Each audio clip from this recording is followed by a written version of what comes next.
সে নিশ্চয়ই ক্লাসে আছো, সে কিন্তু হ্যাঁ স্যার, আমি দেখে নিতে পারো। বলেছিলাম।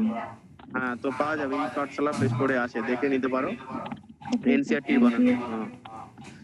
আর পুরোনো ক্লাস থেকে কারো কোনো কোশ্চেন যদি থাকে, যদি পড়ে কোনো ডাউট থাকে, জানার থাকে, জেনে নিতে পারো। তারপরে আমি আজকে টপিক শুরু করব। স্যার হ্যাঁ বলো। স্যার বলছিলাম যে আইসিটির মধ্যে তো কম্পিউটার বলে যে চ্যাপ্টার, মানে কম্পিউটারেও তো একটা আছে না, তো আপনি কি এটা পড়িয়েছেন? কম্পিউটারের পার্ট দেখো, আমি কম্পিউটারের সব থেকে বেশি যে জিনিসগুলো আছে তার মধ্যে ইন্টারনেট ফাংশনটাই বেশি আছে, সেগুলোই আমি ম্যাক্সিমাম দিয়েছি, যেখান থেকে কোশ্চেন বেশি অ্যারাইভ হয়। এবার তুমি যেটা বলছো কম্পিউটার থেকে যে সমস্ত কোশ্চেন গুলো, ওগুলো বেসিক কোশ্চেন, এগুলো তুমি পারবে। এবার যদি তোমার কোনো ডাউট থাকে কম্পিউটার কোশ্চেন নিয়ে, সেটা জানতে পারো। ঠিক আছে, কম্পিউটার কোশ্চেন খুব একটা আমি দেখি না রিসেন্ট সময়।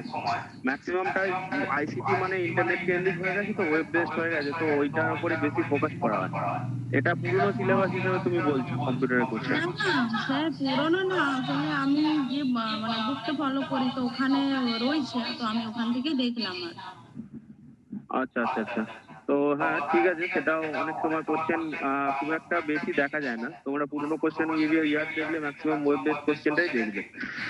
ঠিক আছে, এবার যদি কম্পিউটার নিয়ে কোনো ডাউট থাকে জিজ্ঞাসাই করতে পারো, কোনো অসুবিধা নেই। ঠিক আছে। না স্যার, পড়িনি তো কি করে ডাউট। আচ্ছা ঠিক আছে ঠিক আছে, তো ডাউটের কিছু চিন্তা করার কিছু নেই। তো সৌমেন তো বলেছে যদি কোনো ডাউট থাকে এক্সট্রা, এইগুলো সিলেবাস শেষ হওয়ার পর এক্সট্রা ক্লাস দেবে, তখন আবার ক্লিয়ার করে দেওয়া হবে। ঠিক আছে। আচ্ছা ঠিক আছে স্যার, ঠিক। আর কারো কোশ্চেন পুরোনো ক্লাস নিয়ে? ওকে চলো, তো মোটামুটি দেখা যাচ্ছে পুরোনো ক্লাস নিয়ে সেরকম কারো কোশ্চেন নেই।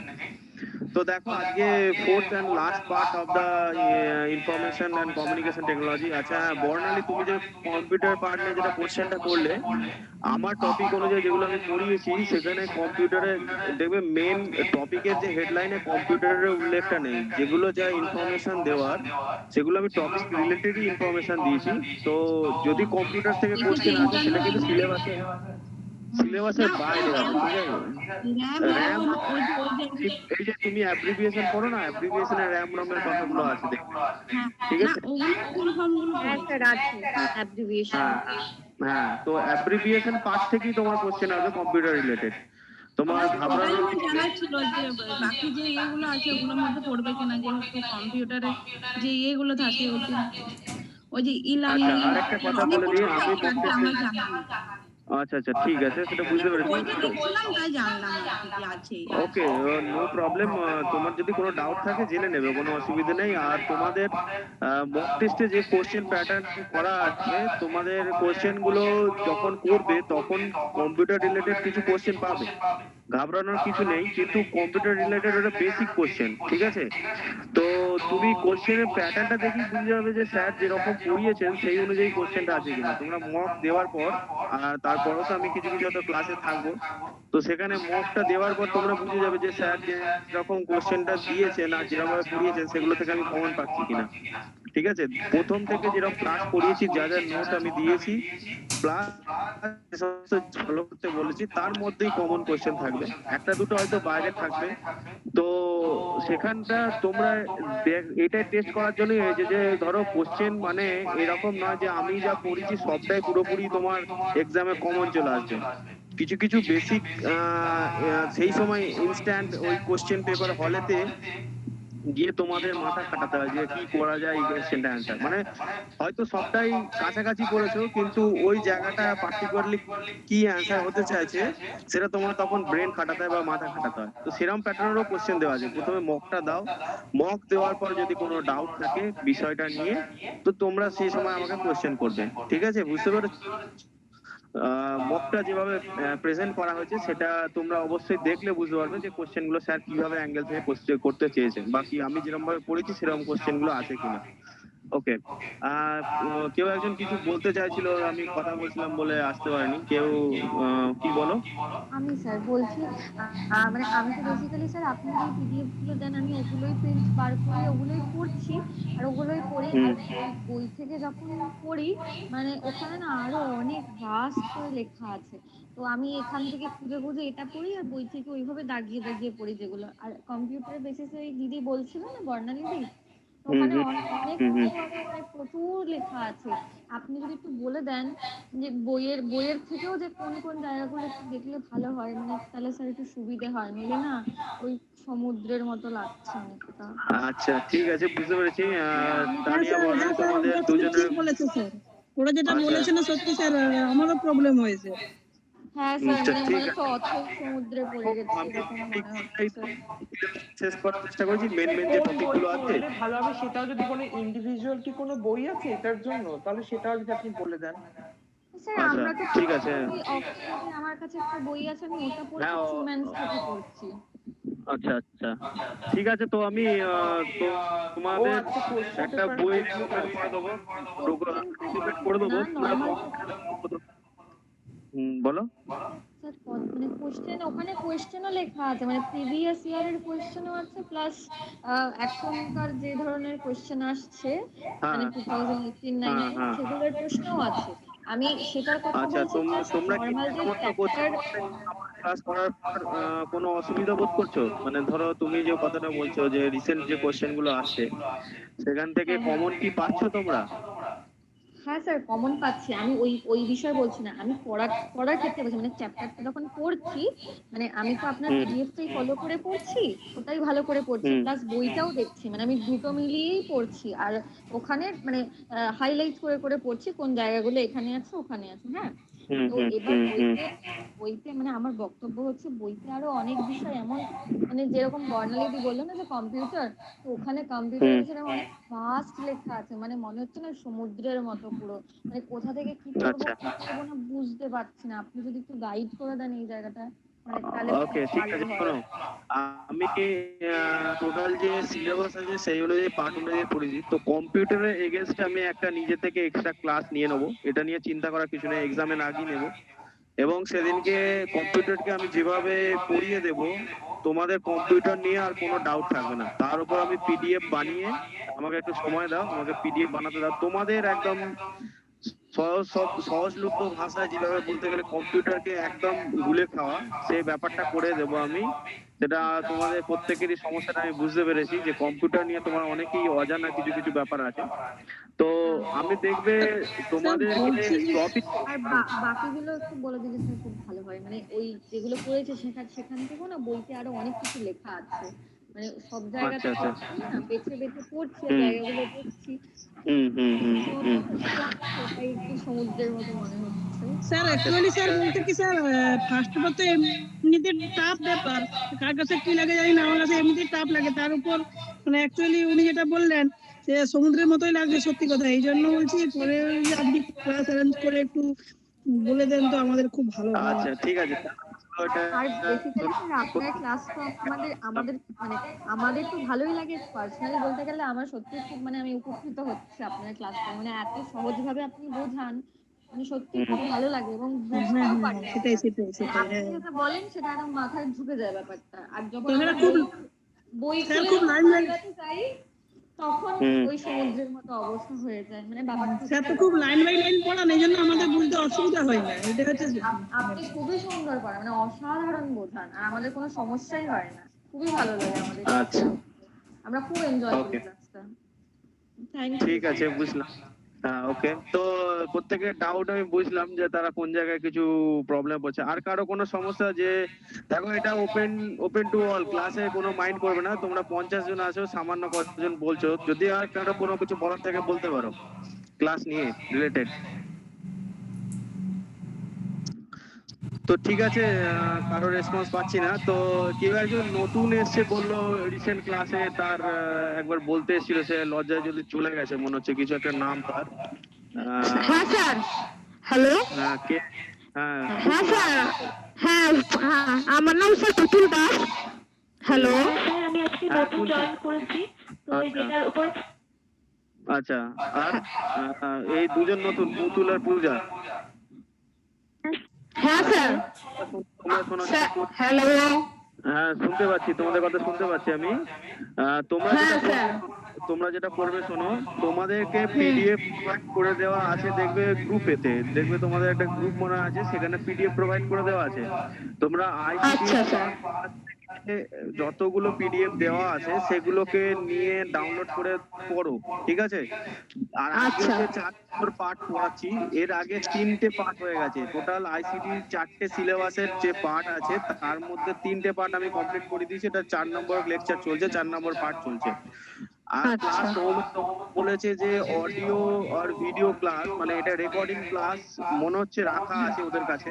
তো ওদের কাছ থেকে একবার চেয়ে নেবে, আইডি দিয়ে দেবে, ওরা জিমেলে ড্রাইভ লিংক দিয়ে দেবে, সেখান থেকে তোমরা দেখতে পাবে। প্লাস এদের একটা ইউটিউব চ্যানেল আছে, ইউটিউবে কিছু কিছু ভিডিও শর্ট ফর্ম আছে, তো সেগুলোকে তোমরা ফলো, ক্লাসের যে পড়ানো হয়েছে সেই জিনিসটা তোমরা বুঝতে পারবে।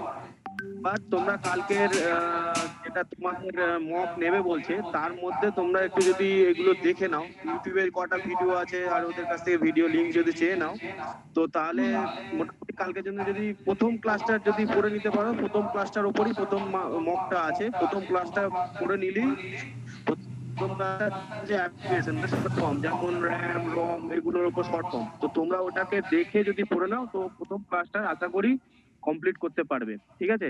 তো তারপরে আস্তে আস্তে ধীরে ধীরে ক্লাসের ভিডিও আর অডিও শুনে প্লাস ইউটিউবে ভিডিও দেখে তোমরা এগুলো ক্লাসটা বুঝে যাবে, কোনো অসুবিধা হবে না।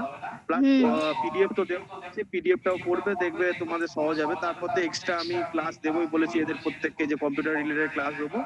সেদিনকে তোমার যদি আইসিটি কোনো প্রবলেম থাকে 3টে ক্লাসের ওপর, তো সেদিনকে আমাকে জিজ্ঞাসা করে নেবে। তোমার দুজনের নাম আমার মুখে থাকলো, তো প্রত্যেকে তারা জিজ্ঞাসা করে নেবে, ঠিক আছে? হ্যাঁ, আচ্ছা স্যার। তো চলো, প্রত্যেকের ডাউট আশা করি ক্লিয়ার করতে পেরেছি। তো তোমাদের দেখো আজকে হচ্ছে last part, ITC 4th part, ঠিক আছে? তো তোমরা স্যার যখন বলছি যে PDF হ্যাঁ বলো বলো সুজি বলো। হ্যালো, কেউ একজন মিস করে গেল কথা বলতে গিয়ে, কিছু বলছিলে কেউ একজন? হ্যাঁ হ্যালো? হ্যালো স্যার, বলছিলাম যে বলো, কথা কেটে তুমি থেমে যাচ্ছ কেন, বলো। আচ্ছা, ক্লাসটা আগে কমপ্লিট হয়ে যাক, আচ্ছা ঠিক তারপর আছে, ওকে। কালকে এক্সামটা হয়ে যাক। অনেকে প্রশ্ন কালকে এক্সাম হওয়ার পর অনেকে মিটে যাবে। হ্যাঁ, তো ঠিক আছে ঠিক আছে। তো দেখো আইসিটির আজকে 4th ক্লাস আছে, হচ্ছে আইসিটি এন্ড গভর্নেন্স, ঠিক আছে? তোমরা এইটা দেখো স্ক্রিনে যে দেওয়া আছে, এটার 4th পার্টটা পড়াচ্ছি। তো প্রথমেই বলে দিই যে আইসিটির ওপর গভর্নমেন্টের বা গভর্নেন্স কথাটা মানে তোমরা বুঝতে পারছো যে গভর্নমেন্ট কন্ট্রোল কিছু ব্যাপার আছে। গভর্নমেন্ট নামটা শুনলে এটা আমরা বুঝতে পারি। তো আইসিটি কে নিয়ে হঠাৎ করে গভর্নমেন্টের এই সমস্ত রুল রেগুলেশনের প্রয়োজন হলো কিনা, তো প্রথম কথা বলে দিই যে যত আমরা মডার্ন টেকনোলজিতে পৌঁছায় তত তার কিছু না কিছু ব্যাকলগ থাকে, মানে প্রত্যেকের ভালো গুণ থাকার সাথে সাথে তার খারাপ গুণকে নিয়েও কিছু কিছু মানুষ থাকে, সেগুলোকে নিয়ে কাজকর্ম শুরু করে দেয়। যেমন বর্তমান দিনে আমরা করি হচ্ছে হ্যাকিং, অন্যের অ্যাকাউন্টের পয়সা কিভাবে তুলে নেওয়া বা কোনোভাবে সেগুলোকে কারো পার্সোনাল জিনিসকে চুরি করে নিয়ে ব্ল্যাকমেল করা, এই সমস্ত জিনিস এটা একটা দেশের লোকও করে থাকে। যেমন চীন আমাদের সবসময় থ্রেট হয়েই আছে, আমাদের কিভাবে রাষ্ট্র চলছে, ভেতরে কার কি চলছে, কোন ডেভেলপমেন্ট আমরা করছি, এগুলো চুরি করতেছে। শুধু চীন নয়, তোমরা বললে অবাক হয়ে যাবে যে হয়তো অনেকেই জানো রাশিয়া আমাদের খুব ভালো বন্ধু, কিন্তু তোমাদের একটা কথা বলে রাখি, এগুলো আমি পড়াই যখন তবে তো গল্প ছলে পড়ে তোমরা যাতে বুঝতে পারো। তো 1964-এ 65-এর সময় আমাদের একটা পাকিস্তানের সঙ্গে যুদ্ধ হয়েছিল। তো সেই সময় আমাদের প্রধানমন্ত্রী যিনি ছিলেন তাকে হত্যা করে দেওয়া হয় যখন এই যুদ্ধ হওয়ার পর সমঝোতা হয়েছিল রাশিয়াতে গিয়ে। আর সেই জায়গাতে যখন আমরা দেখি যে রাশিয়া আমাদের বন্ধু, কিন্তু তারপরে যখন এটার উপর ডকুমেন্ট ঘাটা হয় তখন কেজিবি বলে একটা ওদের হচ্ছে স্পাই অর্গানাইজেশন আছে, তখনকার দিনে স্পাই, মানে তখন অত কম্পিউটার তো ছিল না, কিন্তু বন্ধুত্ব হয়েও কেজিবির মতো একটা স্পাই অর্গানাইজেশন তখন আমাদের থ্রেট করে এবং আমাদের প্রধানমন্ত্রীকে হত্যা করে সেই সময়, ঠিক আছে? তো শাস্ত্রী নাম ছিল প্রধানমন্ত্রী তখন আমাদের, সেই সরি পুরো নামটা আমার মনে পড়ছে না, কিছু একজন শাস্ত্রী ছিলেন। তো ডক্টর শাস্তি বলি আমি, উনি কে লাল বাহাদুর শাস্ত্রী। হ্যাঁ লাল বাহাদুর শাস্ত্রী, তো ওনাকে মারা হয়েছিল তাসকানে গিয়ে। তো এই ব্যাপারটা হয়েছিল এবং এটার উপর পুরো ডকুমেন্টারি আছে। তো এটা হচ্ছে একটা স্পাই। তো বর্তমান দিনে হচ্ছে থ্রেড স্পাই হচ্ছে আমাদের স্যার বলছি ওনাকে বিষ খাইয়ে মারা হয়েছিল, রাশিয়া বিষ দিয়ে হ্যাঁ, মেরেছিল। বিষ খাই মেরেছিল। কিন্তু অনেকেই মনে করে এটা আমাদের আমেরিকান স্পাই করেছে, কিন্তু ওটা ওদের দেশে স্পাই করেছিল। তো স্পাই ব্যাপারটা যখন কোনো কম্পিউটার বা টেকনোলজি ছিল না, সেটাও ছিল। আর বর্তমানে স্পাই এখনো কম্পিউটার থ্রু আছে, প্লাস টেকনোলজি থ্রু তো আছেই। তো এইগুলোকে সামলানোর জন্য একটা গভর্নমেন্ট ঠিক করা হয়, একটা নিয়ম শৃঙ্খলার মধ্যে রাখা হয়। তো এই ব্যাপারগুলোকে আমরা একটু পড়ে নেবো আজকে। তো দেখে নাও। তো ফার্স্ট পার্ট যেটা আছে সেটা হচ্ছে যে, এক সেকেন্ড আমি পিডিএফটা খুলি। হ্যাঁ, ফার্স্ট পার্ট যেটা আছে সেটা আছে, দেখো, e governments expand to electronic governments. এটা একটা পারপাস কি জন্য আমাদের ই গভর্নমেন্টস এর দরকার, পাওয়ার ক্লাসটা কি জন্য এসছে এটা আমরা দেখে নিই। দেখো, e-government expand to electronic governments. It's the inter-generation information and communication technology (ICT) in all process, with the aim of enhancing government ability to address the need of general public. প্রথম যেটা গভর্নমেন্টের সবসময় চিন্তাধারা থাকে যে সাধারণ পাবলিকের কিভাবে নিড, অর্থাৎ প্রয়োজনীয়তাটাকে মেটানো যায়। এটা সমস্ত গভর্নমেন্টের, সমস্ত দেশেরই চিন্তা ভাবনা থাকে।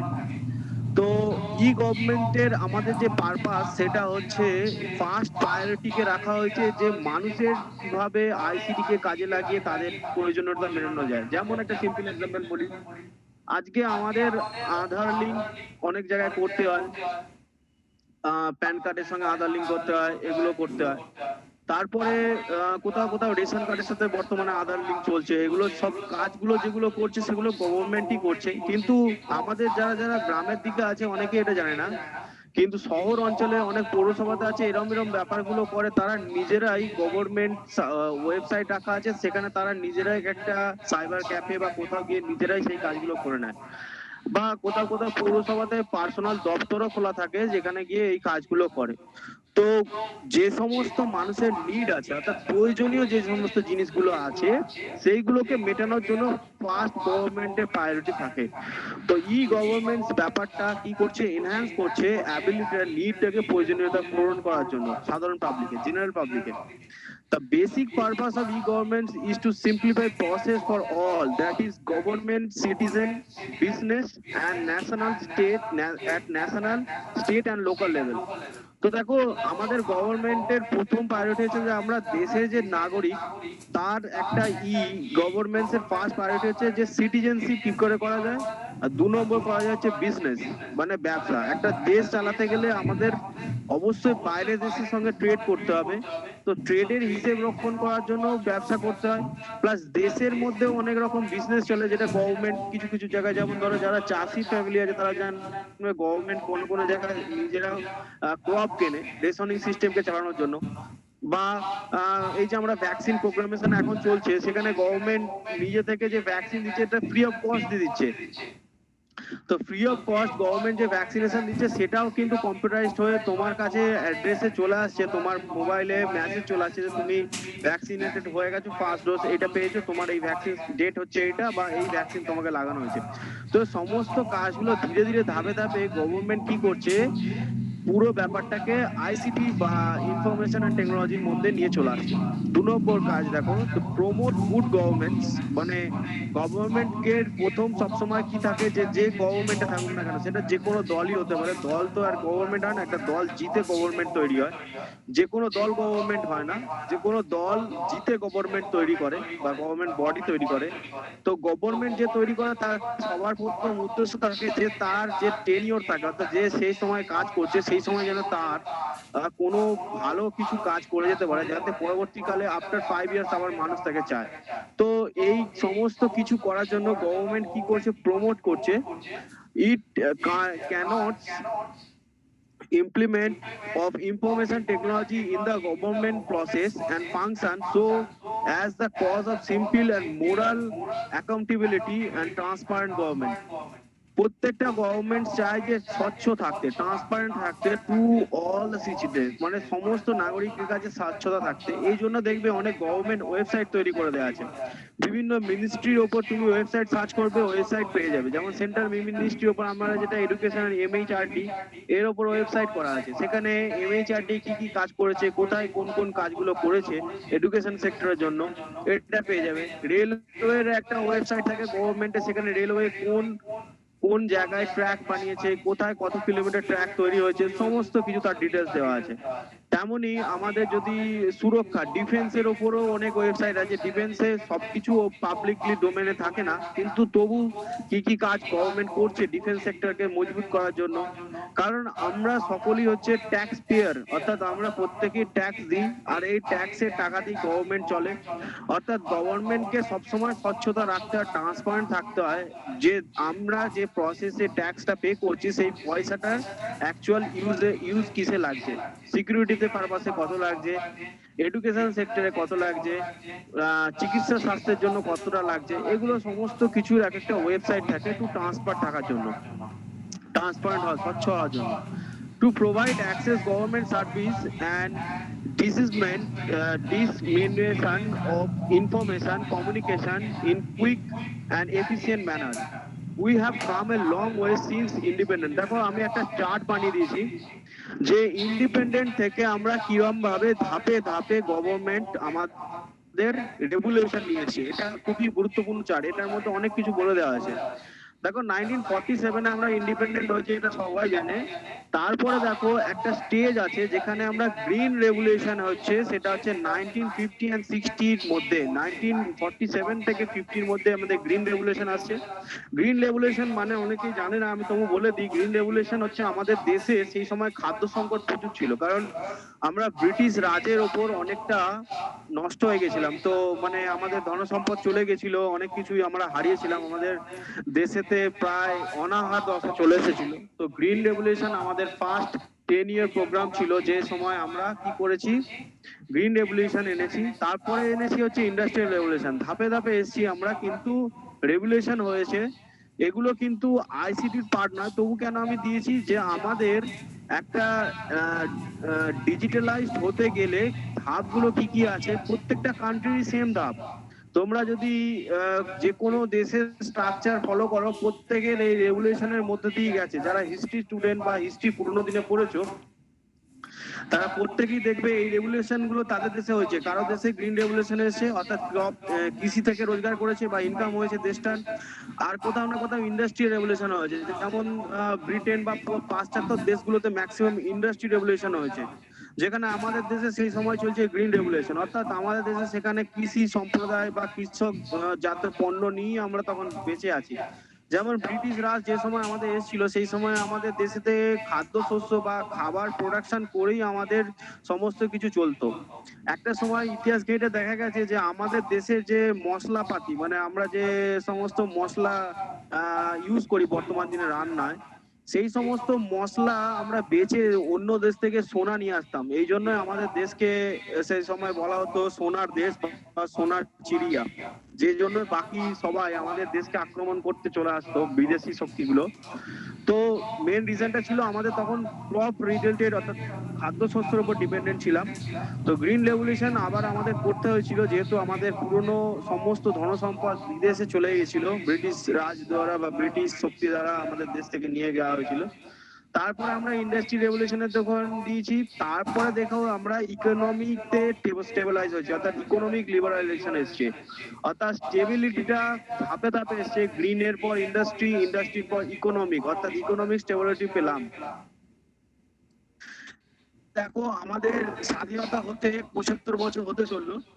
1947 সালের কিছু সময় থেকে আর এক বছর পরই আমাদের দেশে 75তম স্বাধীনতা দিবস পালন করা হবে। তো সেই সময় দেখো ইকোনমিক্স লিবারালাইজেশন হওয়ার পর আমরা সবাই কিন্তু হাই গ্রোথ ফেজে পৌঁছে যাই, সেটা হচ্ছে 1980 দশকে, 1980-90 এর দশকে। এবং ডিজিটাল রেগুলেশন শুরু হয়ে যায় 2000 সাল থেকে। আমি যখন পুরোনো পিডিএফ গুলো পড়িয়েছি, সেই সময় আমি বলেছি যে আমাদের দেশে ইন্টারনেট সেই সময়কাল থেকেই চলে এসেছে, 2000 সালের কাছাকাছি সময় থেকেই চলে এসেছে। এবং তারপরে দেখো 2020-র মধ্যে, 2010 থেকে 2020-র মধ্যে ডিজিটাল ইন্ডিয়া ফেজ চালু হয়েছে। অর্থাৎ এইগুলো দেখানোর পিছনে প্রধান কারণটাই হচ্ছে যে আমরা কোন কোন ধাপের মধ্যে ডিজিটাল রেভলিউশনে পৌঁছালাম, অর্থাৎ ডিজিটাল ইন্ডিয়াতে ধাপের মধ্যে পৌঁছালাম। ডিজিটাল রেভলিউশন হয়েছে 2010-এর এই সময়, 2000 থেকে 2010। তারপর আমরা 2010 থেকে 2020-র মধ্যে ডিজিটাল ইন্ডিয়া ক্যাম্পেইন করি, আর এখনো চালাচ্ছি সেই ক্যাম্পেইন, এবং আমরা প্রত্যেকেই সেই ডিজিটাল ইন্ডিয়ার মাধ্যমেই এখন পড়াশোনা করছি। দেখো এরপরে দেখো 1970-র এই একটা টার্মস আমি রেখেছি, ডিপার্টমেন্ট অফ ইলেকট্রনিক্স। দেখো আমাদের দেশ যে সময় গ্রিন রেভলিউশন, ইন্ডাস্ট্রি রেভলিউশন হয়েছে, ইন্ডাস্ট্রি রেভলিউশনের পরই আমাদের ডিপার্টমেন্ট অফ ইলেকট্রনিক্স ব্যাপারটা চলে এসছে। অর্থাৎ বাকি দেশে যে সময় ইলেকট্রনিক্স এর সমস্ত জিনিস আসছিল, সেই সময় কিন্তু আমাদের দেশ অনেকটা পিছিয়ে ছিল। 1970-এর দশকে আমরা ইলেকট্রনিক্স গুডকে ইউজ করতে শুরু করি। যেমন ধরো কোথাও কোথাও বেতার তো আগেই ছিল, ধীরে ধীরে আমরা তখন কেউ কেউ কোনো কোনো জায়গাতে হয়তো 1970-এর সময় কোনো হাই কোয়ালিটির বেতার ইউজ করছি, বা গ্রামাফোন অনেক আগেই ছিল, কিন্তু তারপরে হয়তো আমরা প্রত্যেকে ধীরে ধীরে কি করছি, টিভি বা টেলিভিশন এই কনসেপ্টটা আসছে আমাদের দেশে। তারপর দেখো ন্যাশনাল ইনফরমেটিক সেন্টার, এনআইসি শুরু হচ্ছে। এটা আমাদের গভর্নমেন্টের জিনিস, এনআইসি ন্যাশনাল ইনফরমেটিক সেন্টার চলে এসছে। আচ্ছা 1980-তে যে কম্পিউটারের উপর অনেকে কোশ্চেন থাকে যে আমাদের দেশে কম্পিউটার কখন এসছে, তো রাজীব গান্ধীকে যদি কারো মনে থাকে, ইন্দিরা গান্ধীর পরে রাজীব গান্ধী আমাদের প্রধানমন্ত্রী হয়েছিলেন, তার প্রধান লক্ষ্য ছিল যে কম্পিউটারকে আমাদের দেশে নিয়ে আসতে হবে, বা নিয়ে আসতে হবে আমাদের ইউথের উপর কাজ করেছিলেন তিনি। তো 1980 এই সময়কালটাই ইন্দিরা গান্ধীর মৃত্যুর পর রাজীব গান্ধী যখন এসেছিলেন, সেই সময় আমাদের কিন্তু কম্পিউটার রেভলিউশন হয়েছিল। আমি এক একটা ডিপার্টমেন্টের এক একটা কাজকে এই কারণে দেখাচ্ছি যে তাতে তোমাদের এই গভর্নমেন্টের ওপর যে আমরা টপিকটা পড়ছি তার একটা ইতিহাস সম্পর্কে ধারণা হয়ে যাচ্ছে, যাতে এই কনসেপ্টটা নিয়ে কারো ডাউট না থাকে যে ব্যাপারটা কি, প্রত্যেকের কাছে আসান সহজ ভাষায় যাতে পৌঁছে যায়। তারপর 1987 লঞ্চ অফ NICE তৈরি হচ্ছে, এবং DIS NIC তৈরি হচ্ছে। তারপরে দেখো 1998 national task force on information technology and software development. এটা দেখো খুব বড় ধরনের রেভলিউশন আমাদের এনে দিচ্ছে, যেটার উপর বিজনেস করি আজকের দিনে আমরা। আমরা গোটা বিশ্বের কাছে একটা আইটি হাব। এটা যদি তোমরা কেউ শুনে থাকো, অনেকেই হয়তো আমাদের এই ক্লাসে জানো যে আমরা গোটা বিশ্বের কাছে ইনফরমেশন টেকনোলজি নিয়ে ব্যবসা করি। আমি প্রথম ক্লাসেই বলেছিলাম যে অস্ট্রেলিয়া যে ইলেকট্রিক ডিপার্টমেন্ট, আমার অনেক বন্ধুরা ওখানে কাজ করে ইলেকট্রিক ডিপার্টমেন্ট, তারা বিল পত্র তাদের সমস্যা কিছু আমাদের TCS, টাটা কনসালটেন্সি সার্ভিস, টাটার নিজস্ব তাকে দিয়ে কাজ করে, অর্থাৎ বিল জমা করা সমস্ত কিছু। এগুলো একটা ইনফরমেশন টেকনোলজি, এবং এটা আমাদের দেশ খুব ডেভেলপ, এবং বাইরের দেশের থেকে আমরা সক্ষম বলতে আরো 1 নম্বরে আছি। আমরা এই জিনিসটাকে এর উপর বিজনেস করি। তো national task force on information technology software development 1998 সালে, 1999 কি করছে, ইউনিয়ন মিনিস্ট্রি তৈরি হচ্ছে। একমাত্র একটা মিনিস্ট্রি খুলে দেওয়া হচ্ছে, দেখে নাও, এটা খুবই গুরুত্বপূর্ণ, এই সালগুলো প্রত্যেকে মনে রাখবে। ইউনিয়ন মিনিস্ট্রি তৈরি হয়ে যাচ্ছে ইনফরমেশন টেকনোলজির উপর। আশা করি এখানে বুঝতে পারছো যে কিভাবে ধাপে আমাদের দেশেতে ই গভর্নমেন্ট ICTর উপর কাজ করেছে। 2000 সাল থেকে 2005 12টা পয়েন্ট রেখেছি আমি এখানে e-governments এর উপর, launch by central and state government with focus of G2C, G2B, G2G initiative. এটা নিচের একটা বক্সে লেখা আছে G2C, G2B, G2C কি, এটা নিয়ে ঘাবড়ানোর কিছু নেই, আমি নিচের বক্সে তোমরা দেখতে পাবে। ইনিশিয়েটিভ নিয়েছে অ্যাকর্ডিং টু জিওং 2007 term consist of interaction between সিটিজেনকে নিয়ে কিভাবে কাজ করেছে। তো দেখো G2C টার্মটা মানে হচ্ছে গভর্নমেন্ট টু সিটিজেন, ঠিক আছে, they are government to citizen. G2B মানে হচ্ছে গভর্নমেন্ট টু বিজনেস। তৈরি করেছে দেখো, government to government, government to citizen, government to business and government to employ. ওই G2G এবং G2C এগুলো যেগুলো আছে সেগুলো ওটা আছে ইনিশিয়েটিভ তখন নেওয়া হচ্ছে 2000 থেকে 2005 এর মধ্যে। আর তারপরে দেখো 2007 এর মধ্যে G2G আছে, between the government to government agencies G2G তৈরি করা হচ্ছে, এবং বিটুইন তৈরি করা আছে, বিটুইন G2E তৈরি করা হচ্ছে। এগুলো সব লেট 2007 এর পর আছে, মানে অ্যাকর্ডিং টু জিয়ং যিনি বলছেন উনি বলছেন যে এই কাজগুলো 2007 এ করা হয়েছে, কিন্তু আমাদের গভর্নমেন্ট এজেন্ডা 2000 থেকেই চালু হয়ে গেছে, 2002 2005 এই সময় এজেন্ডাটা চালু হয়ে গেছে।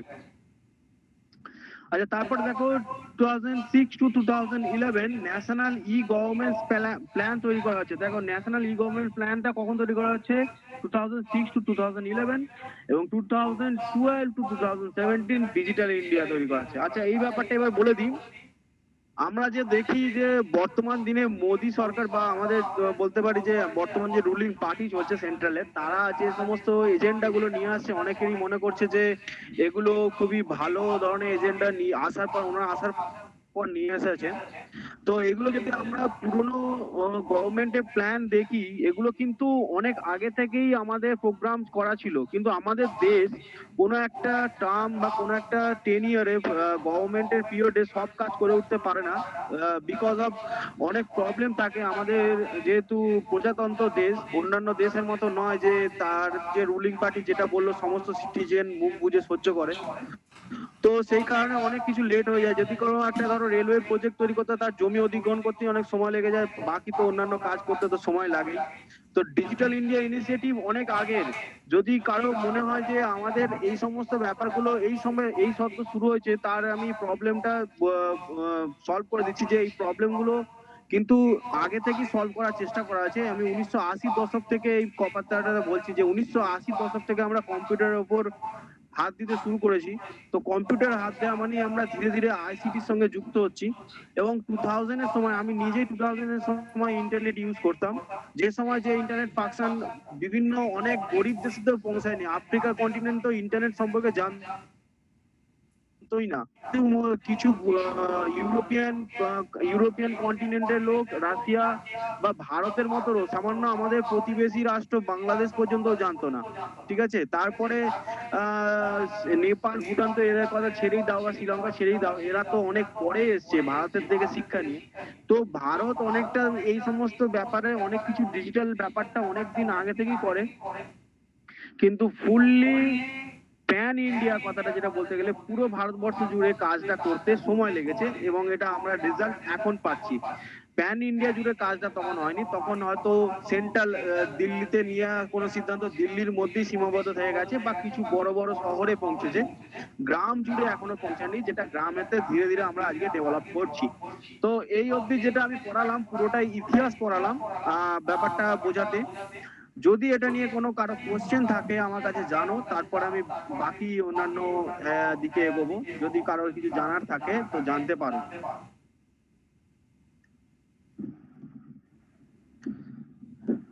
কারো কোনো কোশ্চেন এটা থেকে বুঝতে এত দূর অব্দি? ঠিক আছে, আশা করি কারো কোনো প্রবলেম হয়নি এটা বুঝতে। তো নেক্সট দেখো, আমি যেটা আসছি সেটা হচ্ছে যে এনআইসি এনইটি। এখানে এই টার্মটা আমরা পড়লাম, এনআইসি এনইটি 1987 এর কাছে গিয়ে এটা পড়েছি। তো সেটার একটা ব্রিফ ডিসকাশন বড় করে আমরা ছোট মোটো করে লিখে দিয়েছি যে ব্যাপারটা কি। 1987 এ আমাদের ন্যাশনাল ইনফরমেটিক সেন্টার তৈরি হয়েছে, যেটার ফুল ফর্ম হচ্ছে এনআইসি।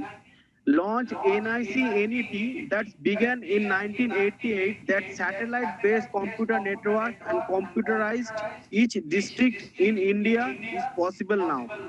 যেটা স্যাটেলাইট বেসড যে সিস্টেমটা আমরা তৈরি করছি সেটা 1988 এ গিয়ে আমরা প্রথম স্যাটেলাইট লঞ্চ করার পর সেখান থেকে আমরা এই এনআইসি এনইটি অর্থাৎ ন্যাশনাল ইনফরমেটিক সেন্টার যে বিগেনটা করলো 1988 এ গিয়ে স্যাটেলাইট বেসড কম্পিউটার নেটওয়ার্ক তৈরি করছে প্রত্যেকটা ডিস্ট্রিক্টকে জোড়ার জন্য। দেখো এখানে কোনো ডিস্ট্রিক্ট মিনস এখনো পর্যন্ত গ্রামের কথা উল্লেখ হয়নি, যে ডিস্ট্রিক্ট মিন ধরো হুগলি কিছু প্রান্তর বা আমি বলছি ডিএম অফিস, যে ডিস্ট্রিক্ট ম্যাজিস্ট্রেট অফিস তখন কম্পিউটারাইজ হয়েছে হয়তো, এরকম ব্যাপারটা হলো না। বা যে সমস্ত জেলা কোর্ট গুলো আছে সেগুলো কম্পিউটারাইজড হচ্ছে। তো এইগুলো ধীরে ধীরে কাজ হয়েছে, সমস্ত ভারতবর্ষ জুড়ে কাজটা এই সময় দেখা যাচ্ছে।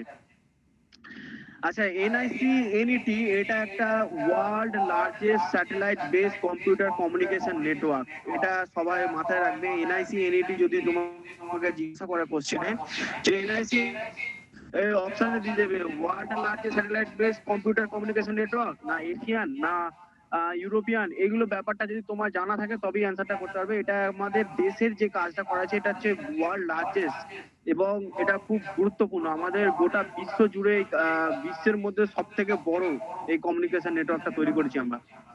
আচ্ছা, ministry of electronics and information technology, এই একটু আগে আমি পড়ালাম এটা নিয়ে, যখন মিনিস্ট্রি তৈরি করা হচ্ছে। দেখো, ইউনিয়ন মিনিস্ট্রি 1999 সালে ইউনিয়ন মিনিস্ট্রি ইনফরমেশন টেকনোলজি তৈরি করা হচ্ছে। তার উপর কিছু আমি একটা ইনফরমেশন দিয়েছি, আমি প্রত্যেকটা জিনিসকে ইনফরমেশন দিয়ে বলে দিয়েছি পিডিএফটাতে, দেখতে পাচ্ছ তোমরা। The Department of Information and Technology was renamed to Department of Electronics and Information Technology in 2012. তো 1919 এর যে ডিপার্টমেন্ট ছিল সেটা 2012 এর নাম চেঞ্জ করা হয়েছে। 1919 এর ডিপার্টমেন্ট অফ ইনফরমেশন টেকনোলজি ছিল, শুধু নামটা ছিল, এটাকে রিনেম করে দেওয়া আছে, নতুন করে রিনিউ নাম করা আছে the department of electronics and information technology. Electronics টার্মটাকে জুড়ে দেওয়া আছে খালি, বাকি অন্য জিনিসটা সেম রয়েছে। এর পিছনে কারণ তোমার যদি ইলেকট্রনিক্স, আমরা যে সমস্ত জিনিস ইউজ করছি সেগুলো তো সবটাই ইলেকট্রনিক্স। তো ডিপার্টমেন্টের মনে হয়েছে যে ইলেকট্রনিক্স এর টার্মসটা হওয়া জরুরি, কেননা শুধুমাত্র ইনফরমেশন টেকনোলজি মানে হচ্ছে ওয়েব বেসড কথাটা চলে আসছে। তো ওয়েব বেস তো শুধু থাকে না, তার মধ্যে কম্পিউটার বা মোবাইল বা আরো অন্যান্য কমিউনিকেশন জিনিসটা থাকে, স্যাটেলাইট থাকে। তো এই স্যাটেলাইট হোক, কম্পিউটার হোক বা গভর্নমেন্টের সমস্ত কিছু ওয়েব বেস টেকনোলজি হোক, পুরো ডিপার্টমেন্টটা এটা দেখে। 2012 এটাকে রিনেম করে দেওয়া আছে।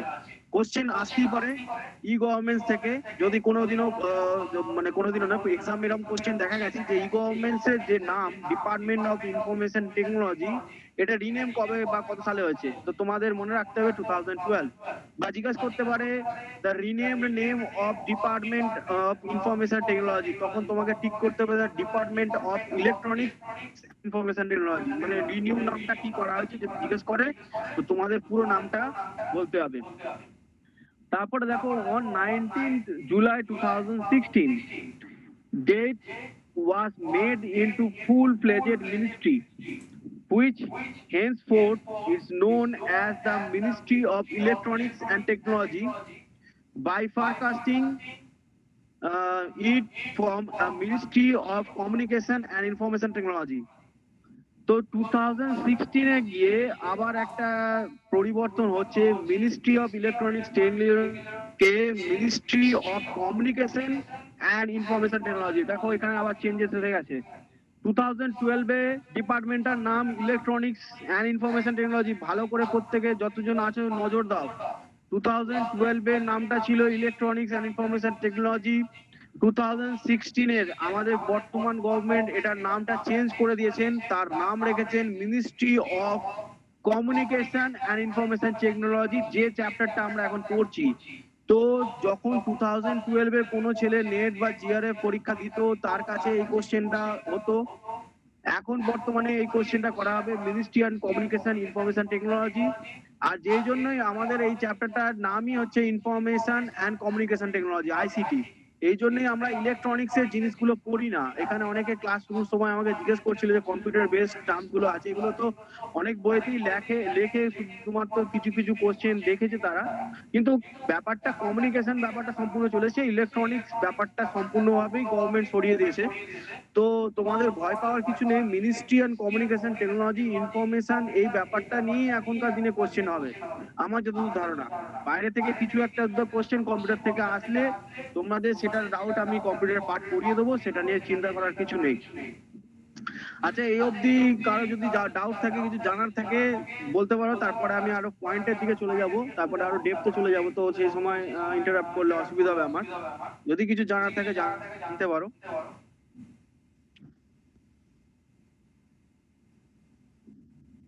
আশা করি কারো কোশ্চেন নেই, প্রত্যেকে হয়তো বুঝতে পারছে।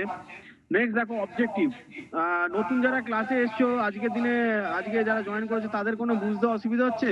আমি তাদেরকে জিজ্ঞাসা করছি, যার দুজন নাম এসেছিল প্রথমে, না তারা স্যার, কোনো বুঝতে অসুবিধা? ওকে, না স্যার, ঠিক আছে, বুঝতে তোমরা অসুবিধা প্রত্যেকে আচ্ছা। তো দেখো এবারে অবজেক্টিভ দেখি, আমি তোমাদের প্রত্যেকটা জিনিসেরই অবজেক্টিভ বলি, তাদের কি লাভদায়ক হয়েছে আমাদের সেখানে। তো অবজেক্টিভ গুলো কি, আমাদের এই টার্গেটটা দেখতে হবে তো, যে একটা ডিপার্টমেন্ট বানিয়ে ফেললাম, তার একটা টার্গেট থাকে যে ডিপার্টমেন্টটা কাজ কি করবে। তো ই গভর্নমেন্টের কাজ হচ্ছে providing e infrastructure for delivery of e services. E services এই টার্মটা আমার কাছে খুব মজাদার লাগে। যে কোনো জিনিসই যেমন ই টার্মস জুড়ে দেওয়া মানেই হচ্ছে আমাদের হচ্ছে সম্পূর্ণ ওয়েব বেসডে চলে যায়। যেমন ইমেল, একটা চিঠি হয়ে গেছে, তখন আমরা যেটা আগে পোস্ট কার্ড লিখতাম সেখান থেকে মেল হয়ে গেছে, এখন কম্পিউটারে যাচ্ছে।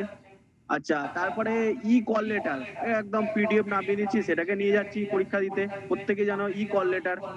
আচ্ছা, যে কোনো জিনিসে ই টার্মসটা যখনই জুড়ে দেয় তখনই জানবে সেটা আমাদের সম্পূর্ণটাই নেট কেন্দ্রিক হয়ে গেছে, ইন্টারনেটকে ইউজ করেই কাজ করতে হবে। তো এই জিনিসগুলো ই গভর্নমেন্টের কাজই হচ্ছে যে কোনো ইনফ্রাস্ট্রাকচারকে ই সার্ভিস করে দেওয়া। অর্থাৎ আজকের দিনে আমরা যদি দেখি যে একটা কোনো কিছু অ্যাপ্লিকেশন গভর্নমেন্টকে করতে হয় বা কোনো কিছু করতে হয়, সমস্তটাই আমরা ইলেকট্রনিক্স মিডিয়াকে বা কমিউনিকেশন টেকনোলজিকে ইউজ করেই করতে হয়। তো এই ইনফ্রাস্ট্রাকচারটা ডেভেলপ করেছে আমাদের গভর্নমেন্ট, এটা একটা প্রথম বড় objective, very good objective initiative নেওয়া হয়েছে। 2 নম্বর দেখো ই ইন্ডাস্ট্রি। ইন্ডাস্ট্রি বলতে আমরা দেখো promotion of electronics hardware manufacturing and ITS industry. এটা দেখো আমাদের দেশে যখন কম্পিউটার আসে আমরা বিদেশ থেকে কিনে আনতাম, এবং কম্পিউটার প্রথম যে বানায় আইবিএম, সেই কোম্পানি আমাদের দেশে ফার্স্ট ইন্ডাস্ট্রি এসে পরবর্তীকালে এসে জয়েন করে। তো দেখো কম্পিউটার যে জিনিসগুলো বা যে সমস্ত হার্ডওয়্যার বা ইলেকট্রনিক জিনিসপত্র, আজকেও আমরা অনেক পিছিয়ে। আজকে যদি আমরা কোনো মোবাইল বা কোনো কিছু জিনিস কিনতে চাই, মেড ইন ইন্ডিয়া জিনিস খুবই কমই পাই। যেমন মোবাইলের ক্ষেত্রে আমরা চাইনিজ ব্র্যান্ডের উপর সব থেকে বেশি ডিপেন্ডেন্ট, যেমন ভিভো, ওপো, প্রত্যেকে হাতে এখন যে সমস্ত ফোন ইউজ করছে ভিভো, ওপো এগুলোই করছে। ইন্ডিয়ান ব্র্যান্ড খুবই কম আছে, যেমন ইন্ডিয়ান ব্র্যান্ড অনেকে নাম শুনলে নাক সেটকাবে যে এই ব্র্যান্ড আবার ব্র্যান্ডেড মোবাইল নাকি, যেমন লাভা, মাইক্রোম্যাক্স, এগুলো তো কেউ কিনতে চায় না। তার কারণ হচ্ছে তারা ইউজ করে একবার দেখে নিয়েছে যে এসব ফোন লং লাস্টিং করে না, বা এইসব ফোনে যে সমস্ত ফিচার্স লাগানো থাকে সেগুলো পারফরমেন্সের দিক দিয়ে খুবই খারাপ। কিন্তু ধীরে ধীরে আমাদের দেশ ডেভেলপ করছে এই সমস্ত ম্যানুফ্যাকচারিং দিক দিয়ে। ইন ফিউচার আমরা অবশ্যই দেখবো ইন্ডিয়ান ব্র্যান্ডেড ফোন বা সমস্ত কিছু কম্পিউটার। তো এগুলো কি করছে যে হার্ডওয়্যার আইটি আর আইটিএস কে আমরা এখন প্রমোশন করছি। এই যে আমি কথাটা লিখে দিয়েছি প্রমোশন, আর আগের লেখাটা লিখে দিয়েছি দেখো প্রোভাইডিং। দুটোর মধ্যে কথার মধ্যে অনেক গুরুত্ব আছে। দেখো প্রোভাইডিং মানে হচ্ছে সেটা সম্পূর্ণ করতে সাকসেসফুল হচ্ছে, প্রোভাইড করতে পারছে, সক্ষম। আর প্রমোশন যখন জিনিসটা হয়, এটা একটা স্টেজ আছে, একটা ফেজ আছে, যেখানে সে একটা যাচ্ছে, একটা এখনো পর্যন্ত তার ডেভেলপিং চলছে। ডেভেলপ আর ডেভেলপিং এর মধ্যে অনেক টার্মস এর তফাৎ হয়, প্রমোশনের মধ্যে সেরকম তফাৎ, যেটা জিনিসটাকে আমাদের প্রমোট করতে হচ্ছে। যদি ধরি যে আমি কথাই বলছি, আমি একটা কোনো কিছু মোবাইল বানালাম, ভিভো ওপোর সঙ্গে লড়াই করতে গেলে আমাকে প্রমোশনই করতে হবে। আমার প্রথম 10টা কি 5টা বছর একটা প্রমোশন ফেজ দিয়ে যাবে, যে আমার মোবাইলটা নাও, আমার মোবাইলটা ইউজ করো, দেখো অন্যান্য কোম্পানি থেকে এই ফিচার্স আছে, বা অন্যান্য কোম্পানি যা কিছু রিসার্চ এন্ড ডেভেলপমেন্ট করছে তার থেকে অ্যাডভান্স ডেভেলপমেন্ট করতে হবে, বা তার কাছে অন্যান্য ফিচার এক্সট্রা আনতে হবে, যেটা আমার কোম্পানি মোবাইলই থাকবে। তো এগুলো প্রমোশন ফেজের মধ্যে আছে আমাদের ই ইন্ডাস্ট্রিটা। এটা প্রত্যেকেই বুঝতে পারছো ই ইন্ডাস্ট্রি বলতে আমি কোন সেক্টর গুলোকে বলছি। মোবাইল, ল্যাপটপ বা ইলেকট্রনিক্স যে সেক্টর, সেটাই ম্যাক্সিমাম জিনিসটাই সেটা ইলেকট্রনিক্স হার্ডওয়্যার। ইলেকট্রনিক্স হার্ডওয়্যার এর মধ্যে টিভিও পর্যন্ত পড়ে। আমাদের দেশীয় কোম্পানির কোনো টিভি নেই, এরকম দেখবে আমরা ফিলিপস বা বিদেশি ব্র্যান্ডকে ইউজ করতে হচ্ছে, স্যামসাং। আমাদের সামান্য একটা ফ্রিজ কোম্পানিও নেই, স্যামসাং, এলজি এসব ইউজ করছি। তো এগুলো আমরা প্রমোশন স্টেজে আছি, আমরা এখনো এর হয়তো পার্টস ম্যানুফ্যাকচার করা শিখছি আমাদের দেশেই, বা এগুলো সারানো শিখছি। এইগুলো আমাদের আইটি আর আইটিএস এরা কাজ করছে, এই সমস্ত ইন্ডাস্ট্রিরা। তারপর দেখো ই ইনোভেশন এন্ড আর&ডি। আর&ডি টার্মটা আমি বারবার বলে থাকি, আর&ডি মিনস হচ্ছে রিসার্চ এন্ড ডেভেলপমেন্ট। এটা সমস্ত বড় বড় কোম্পানির থাকে। যে কোম্পানি আর&ডি নেই তার ম্যানুফ্যাকচারিং জিনিস কেনা উচিত নয়। যেরকম আমি সিম্পল এক্সাম্পল দিই, যদি ধরো পুরনো মাইক্রোম্যাক্স বা কোনো অন্য কোম্পানি দেখি, সেগুলোকে দেখবে R&D সেকশনই নেই ওদের, কিন্তু স্যামসাং এর R&D আছে। R&D means research and development, মানে স্যামসাং মার্কেটে নতুন একটা ফোন আনতে গেলে তাকে কি করতে হয়, সেই ফোনটার উপর রিসার্চ করতে হয়। রিসার্চ মিনস আমি বলতে চাইছি সেটার ক্যামেরাটা কোন অ্যাঙ্গেলে লাগাতে হবে, এর ফোকাসটা কিরকম থাকা উচিত, বা কোন এক্সট্রা ফিচার্সটা আমি নতুন ভাবে ডেভেলপ করতে পারি যাতে মার্কেটে নতুন হয় এবং তাতে অনেকে সেটা থেকে অ্যাট্রাকশন হয়। আর সব থেকে বড় R&D তো আসে হচ্ছে অ্যাপেল কোম্পানি। তোমরা দেখবে যে অ্যাপেল যেগুলো জিনিস মোবাইলে দেয় তার কপি ভার্সন তার পরবর্তীকালে অন্যান্য ফোনগুলোতে দেখা যায়। যেমন স্লো মোশন ভিডিও, আমি যে সময় কথা বলছি 2017-18 এর সময় এসেছিল স্লো মোশন ভিডিও, মানে একটা ভিডিওগ্রাফি হবে, সেটাতে ধীরে ধীরে স্লো মো করে অনেকে এগিয়ে আসবে, এগুলো নিয়ে টিকটকে অনেকেই ভিডিও করে। তো ওইগুলো যখন এসছে তখন ওইগুলো ম্যানু তখন আসেনি, যেটা এসেছিল প্রথমে অ্যাপেলের কাছে। তারপর আগেকার দিনে ক্যামেরা অনেকটা দেখবে এই নচটা এখন যে মোবাইলের থেকে সরে গেছে, এই নচটা প্রথম এনেছিল একটা কোম্পানি, আমার খেয়াল পড়ছে না। তো নচ ক্যামেরা তখন ধীরে ধীরে এলো। প্রথমে এসেছিল ক্যামেরা বাইরের দিকে বেরোবে, মানে ক্যামেরাটা মোবাইল থেকে বাইরে বেরোবে, তারপরে ওটাতে কিছু মোটরের ফল্ট দেখা গেছিল, ক্যামেরা হয়তো অনেকের ভেতরে ঢুকতো না বা বেরোতো না ক্লিক করার পর। তো সেটাকে নচের মধ্যে নিয়ে চলে আসা হয়েছে। ধীরে ধীরে টেকনোলজি উন্নত হয়েছে, ইনোভেশন হয়েছে। তো এগুলো হচ্ছে রিসার্চ এন্ড ডেভেলপমেন্টের মধ্যে পড়ে, এগুলোতে কাজ করে প্রতি বছর একটা টেকনোলজি লোকেরা এরা একটা ডেভেলপমেন্ট করে দেয়। ইন ফিউচার এরকম ডেভেলপমেন্ট করতে করতে এমন সময় আসবে আমাদের হাতের মধ্যে ব্যান্ড হিসেবে মোবাইলকে পরে দিতে পারবো, অর্থাৎ হাতে যেমন মেয়েরা চুড়ি পরে সেরকম চুড়ি পরে মোবাইল নিয়ে চলে যাওয়া যাবে। আর মোবাইল হয়তো হাতে আছে বোঝাও যাবে না, ইন ফিউচার এরকম দিনও আসছে। তো বা একটা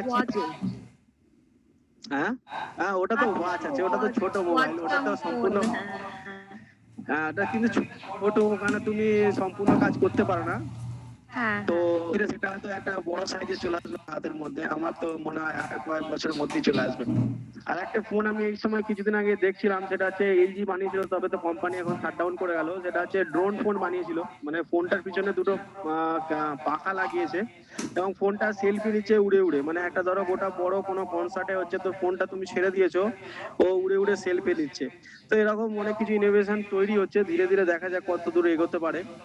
তো ইমপ্লিমেন্টেশন R&D ফ্রেমওয়ার্ক, এটা হচ্ছে রিসার্চ এন্ড ডেভেলপমেন্ট ফ্রেমওয়ার্ক আছে, enabling creation of innovation R&D infrastructure in emerging area, ICT and establishment mechanism for R&D translation. দেখো এটা হচ্ছে ব্যাপারটাতে আমি প্রথমেই শুরুতে বলে দিলাম যে ইনোভেশন ব্যাপারটা ম্যাক্সিমাম হচ্ছে আবিষ্কার কিছু করা, যে জিনিসটা নেই সেটাকে বানানোই হচ্ছে ইনোভেশন। আর রিসার্চ এন্ড ডেভেলপমেন্ট তার সাথে যুক্ত থাকে, কারণ রিসার্চ এন্ড ডেভেলপমেন্ট না করলে ইনোভেশন তো হয় না।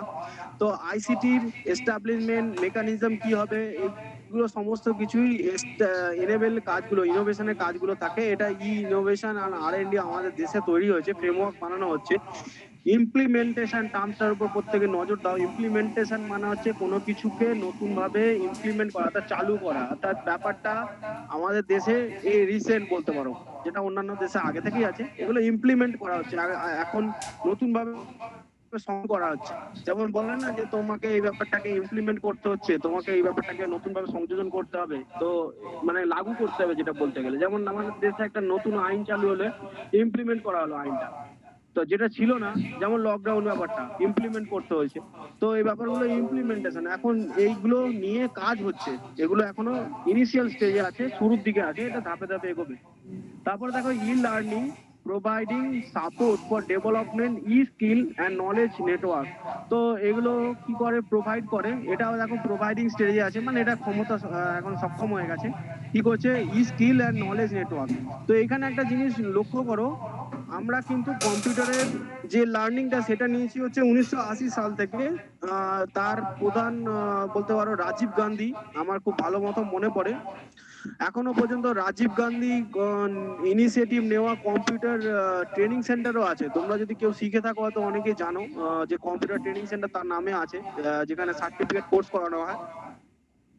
তো এগুলো রাজীব গান্ধীর ইনিশিয়েশন সেই 1980 সালে নেওয়া, মানে আজ থেকে 40 বছর আগে নেওয়া যে সমস্ত কাজগুলো, সেগুলো ইনফ্রাস্ট্রাকচার আমরা রেডি টু লঞ্চ হয়ে গেছে, আমরা করতে পারছি, কাজ করতে পারছি, স্কিল ডেভেলপ হয়ে গেছে।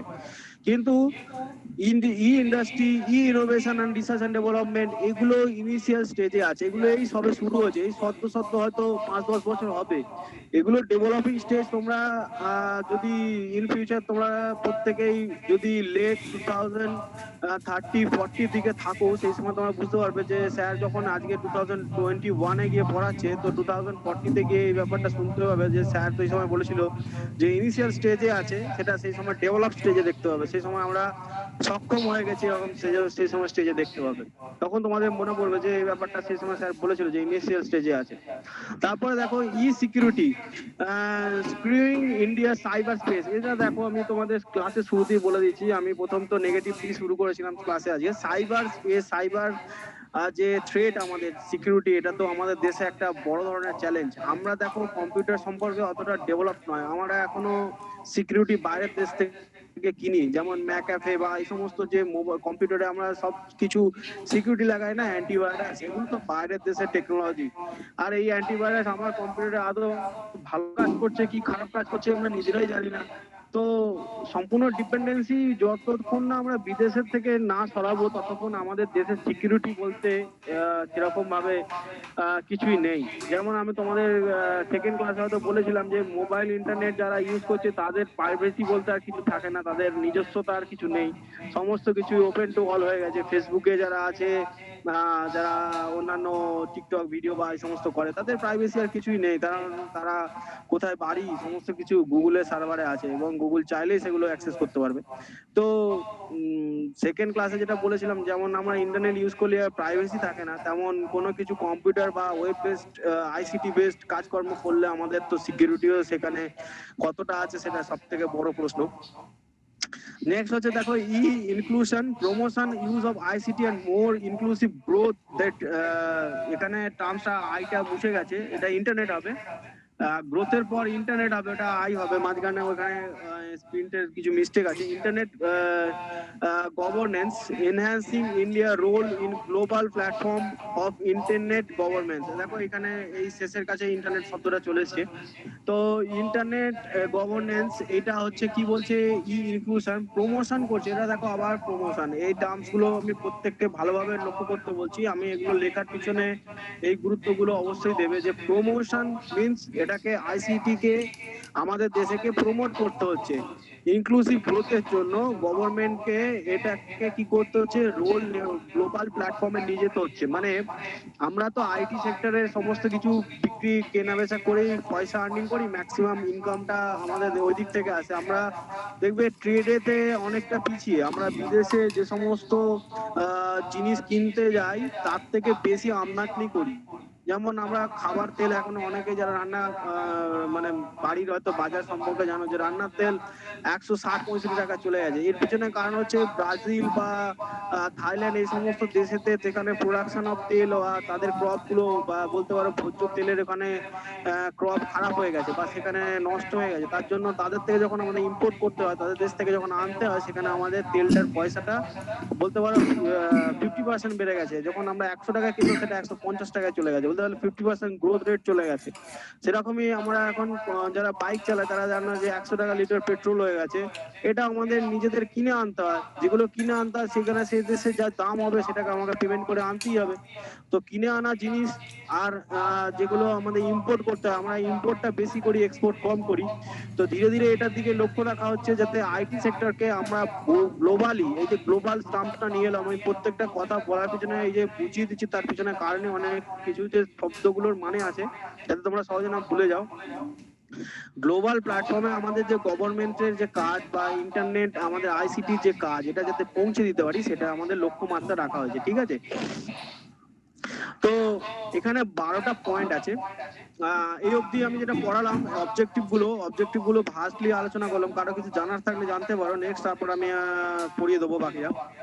কারো কিছু জানার আছে? তো আশা করি জানার নেই। হ্যাঁ বলো। আমি মানে নর্মালি মানে অন্য বিষয়ে জিজ্ঞেস করছি, ওই সিকিউরিটির ব্যাপারটা নিয়ে। ওই যে বললেন না ফেসবুকে, হ্যাঁ ফেসবুকে তো সবাই সব পার্সোনাল ইনফরমেশন দেয়, সেগুলো অনেকে মানে সহজে হ্যাক করে বা হ্যাক করতে পারে, হয়ও। কিন্তু ওরকম মানে ইনস্টাগ্রাম আছে, তো ইনস্টাগ্রামও কি মানে সেই একই ক্যাটাগরিতে পড়ে নাকি ওর থেকে একটু সেফ? দেখো আমি তোমাদের প্রথম দিনই বলে দিয়েছি, বা প্রথম দিন না সেকেন্ড ক্লাসে বলেছি হ্যাঁ যে ইন্টারনেটে কেউ সেফ নয়। আমি তো হ্যাঁ তোমাদের বলেছি আমিও পর্যন্ত সেফ নয়। আমার একটা মেল আইডি আছে, আমি প্রথম মেল আইডি আমার খুলেছিলাম ইয়াহু দিয়ে। তোমরা ইয়াহু মেল ইউজ করেছো কিনা জানি না, প্রত্যেকেই জিমেল ইউজ করো। আমার মেল প্রথম ফেসবুকে যেটা মেল আছে ইয়াহু মেল, আর ওই মেলটা আমি জীবনে খুলিও না। ওর যে কত নোটিফিকেশন ওই মেলের মধ্যে রয়েছে, এখনো পর্যন্ত ইয়াহু আমাকে জিমেলেতে মেল পাঠায়, যেহেতু অ্যাটাচ আছে, দুটো মেলের মধ্যে কানেকশন আছে, যে তোমার মেল আইডি বন্ধ করে দেওয়া হবে বা মেলের মধ্যে থাকা মেলের ইনফরমেশন সরিয়ে নেওয়া হবে, তুমি যেহেতু মেল অনেকদিন খোলোনি। তো এগুলো ইন্টারনেটের জগতে কেউই সেফ নয়, প্রত্যেকের প্রাইভেসি বলতে গেলে আউট স্পেস হয়ে গেছে। কিন্তু হ্যাঁ, আমাদের দেশে কিছু রুল আছে, নিয়ম আছে। এমন নয় যে আমাদের দেশের সিটিজেনের সমস্ত তথ্য বাইরের দেশের কাছে চলে গেছে, তারা ব্ল্যাকমেল করতে পারবে, এরকম ব্যাপারটা ভাবার কিছু নেই। আমাদের গভর্নমেন্ট এটার উপর মনিটরিং করে মানে নজর রাখে।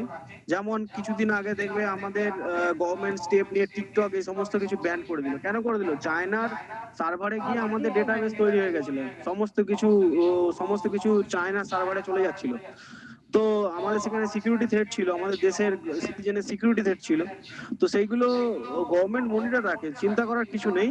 তবে হ্যাঁ, যতটা ইন্টারনেটের ইউজটা করে বাকিটা থেকে সরে থাকা যায় সেটাই ভালো, সব থেকে ভালো, আদারওয়াইজ কিছু না।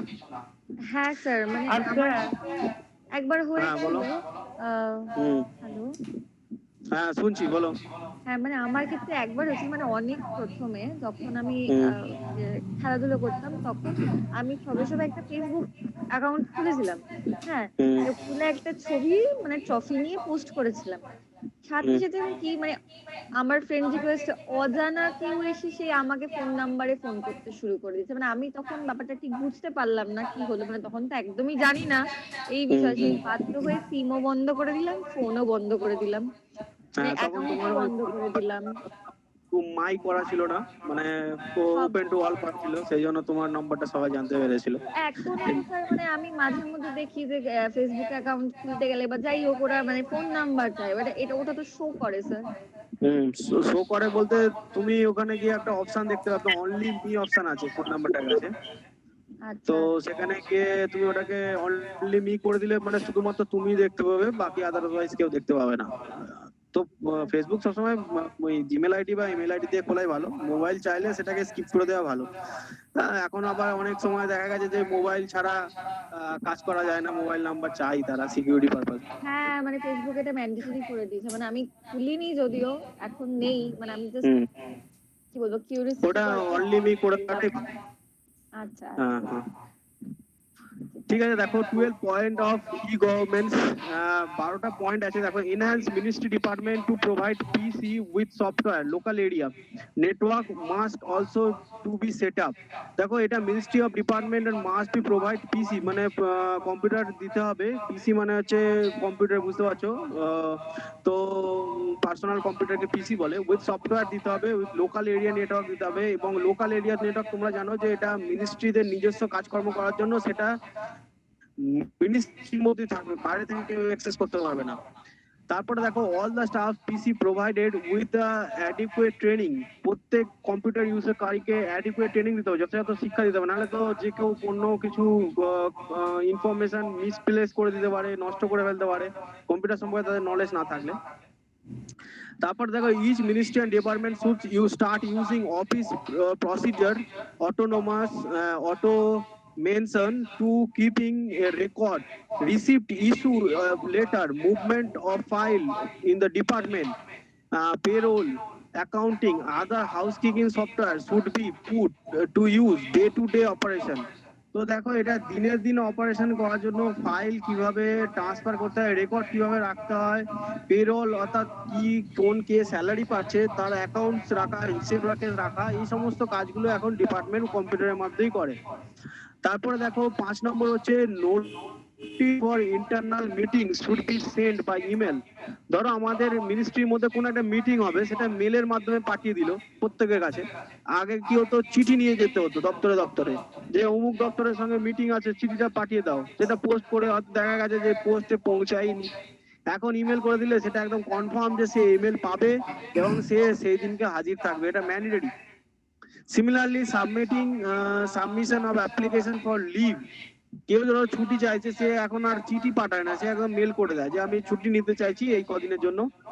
For the going to on tour should be done electronically. Ministry of Department should also set up online notice board to display order, circular etc. দেখো আমি যখনই মিনিস্ট্রি অফ ডিপার্টমেন্টের কথা বলছি, সেখানে দেখবে সার্কুলার ছাড়া থাকে যে কি কোন দিন কোন নতুন নোটিশ আছে, সেগুলো সব ওয়েবসাইট চলে এসেছে, কম্পিউটারের মাধ্যমে দেওয়া থাকে। এগুলো ব্যাপারগুলো সম্পূর্ণটাই হচ্ছে এখন টেকনোলজি বেসড হয়ে গেছে। 6 নম্বর পয়েন্ট আছে দেখো, ministry and department should be use web enable grievance and software. দেখো গ্রিভেন্স মিন্স হচ্ছে কোনো কিছু আইনত ব্যাপার, তো ওয়েব এনেবল গ্রিভেন্স এর সফটওয়্যার ইউজ করা হবে। মিনিস্ট্রি অফ ডিপার্টমেন্ট কি করবে, গ্রিভেন্স এনেবল সফটওয়্যার ইউজ করে এগুলো আইনজ্ঞ কোনো ব্যাপার থাকলে, কোনো কিছু প্রবলেম থাকলে, ধরো গ্রিভেন্স সেলস মানে হচ্ছে যে কোনো কিছু তোমার সমস্যাকে জানানোর জন্য সেলসটা তৈরি করা হয়। মিনিস্ট্রি অফ ডিপার্টমেন্ট এই গ্রিভেন্স সেল সফটওয়্যার বানিয়েছে ওয়েব এনেবল, যাদের লোক সিটিজেন তাদের কোনো প্রবলেম থাকলে সেই মিনিস্ট্রির উপর সেটা জানাতে পারে। Each ministry and department should be have its own website. আমি তো এটা শুরুতেই বলেছি, প্রত্যেকটা মিনিস্ট্রির নিজস্ব ওয়েবসাইট আছে, ধীরে ধীরে ডেভেলপ হয়েছে কিন্তু আছে। All act rules circular must be converted into electronic form and made available on internet and be accessible from information and facilitation counter। দেখো এগুলো হচ্ছে সমস্ত রুল, যা কিছু নিয়ম আছে, আইন আছে, সার্কুলার আছে, এগুলো সব ইলেকট্রনিক ফর্ম মেড করে দেওয়া আছে।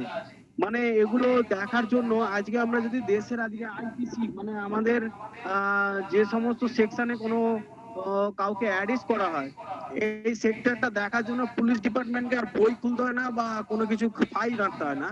তারা সহজেই একটা ওয়েবসাইটে গিয়ে আইপিসির কোন সেকশনে, ধরো কেউ কাউকে মারতে চেষ্টা করছে, অ্যাটেম্প টু মার্ডার আইপিসির কোন সেকশনে পড়বে, পুলিশ ডিপার্টমেন্ট সহজে সেটা কম্পিউটার থেকে বার করে নিতে পারে সেই সংখ্যাটা, এবং তাকে সেটা নিয়ে অ্যাকিউজ করে এবং তার নিয়ে সেটাকে কেস ফাইল করে। তো এগুলো সমস্ত রুল বা রেগুলেশন আমাদের দেশে ধীরে ধীরে ডেভেলপ হয়ে ই গভর্নমেন্ট থ্রু সমস্তটাই আমাদের কি হয়ে গেছে, ইন্টারনেট থ্রু হয়ে গেছে।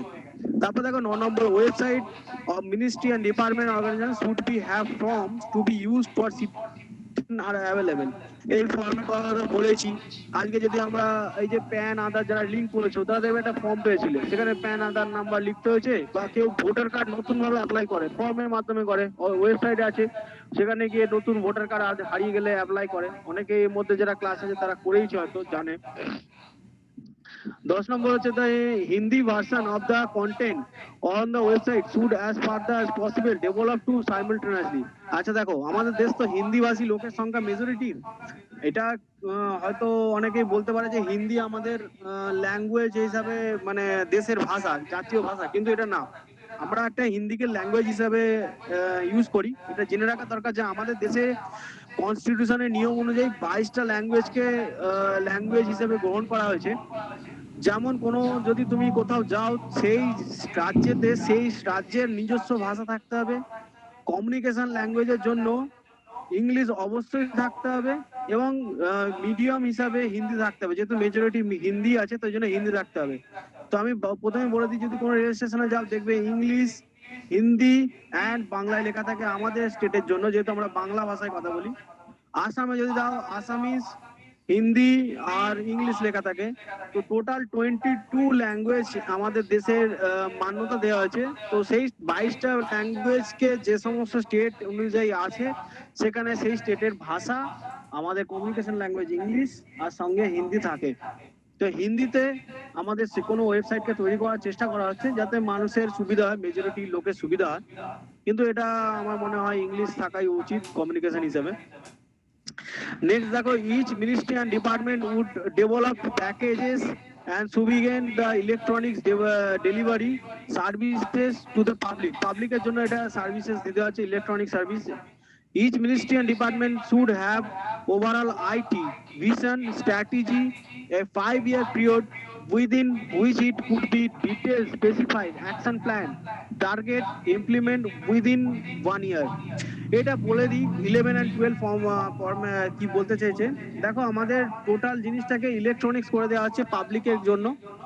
2 নম্বর হচ্ছে যে আমাদের পঞ্চবার্ষিকী পরিকল্পনা ছিল, যেটা আমাদের বর্তমান রুলিং গভর্নমেন্ট তুলে দিয়ে নীতি আয়োগ করে দিয়েছে। এটা অনেকেই জানো যে নীতি আয়োগ বর্তমান সিস্টেম, যেটা প্রতি বছর গ্রাউন্ড লেভেল থেকে মনিটরিং করা হচ্ছে যে সেই প্ল্যানগুলো যেগুলো নেওয়া হচ্ছে ওপরে কেন্দ্রে বসে সেটা কাজ হচ্ছে কিনা।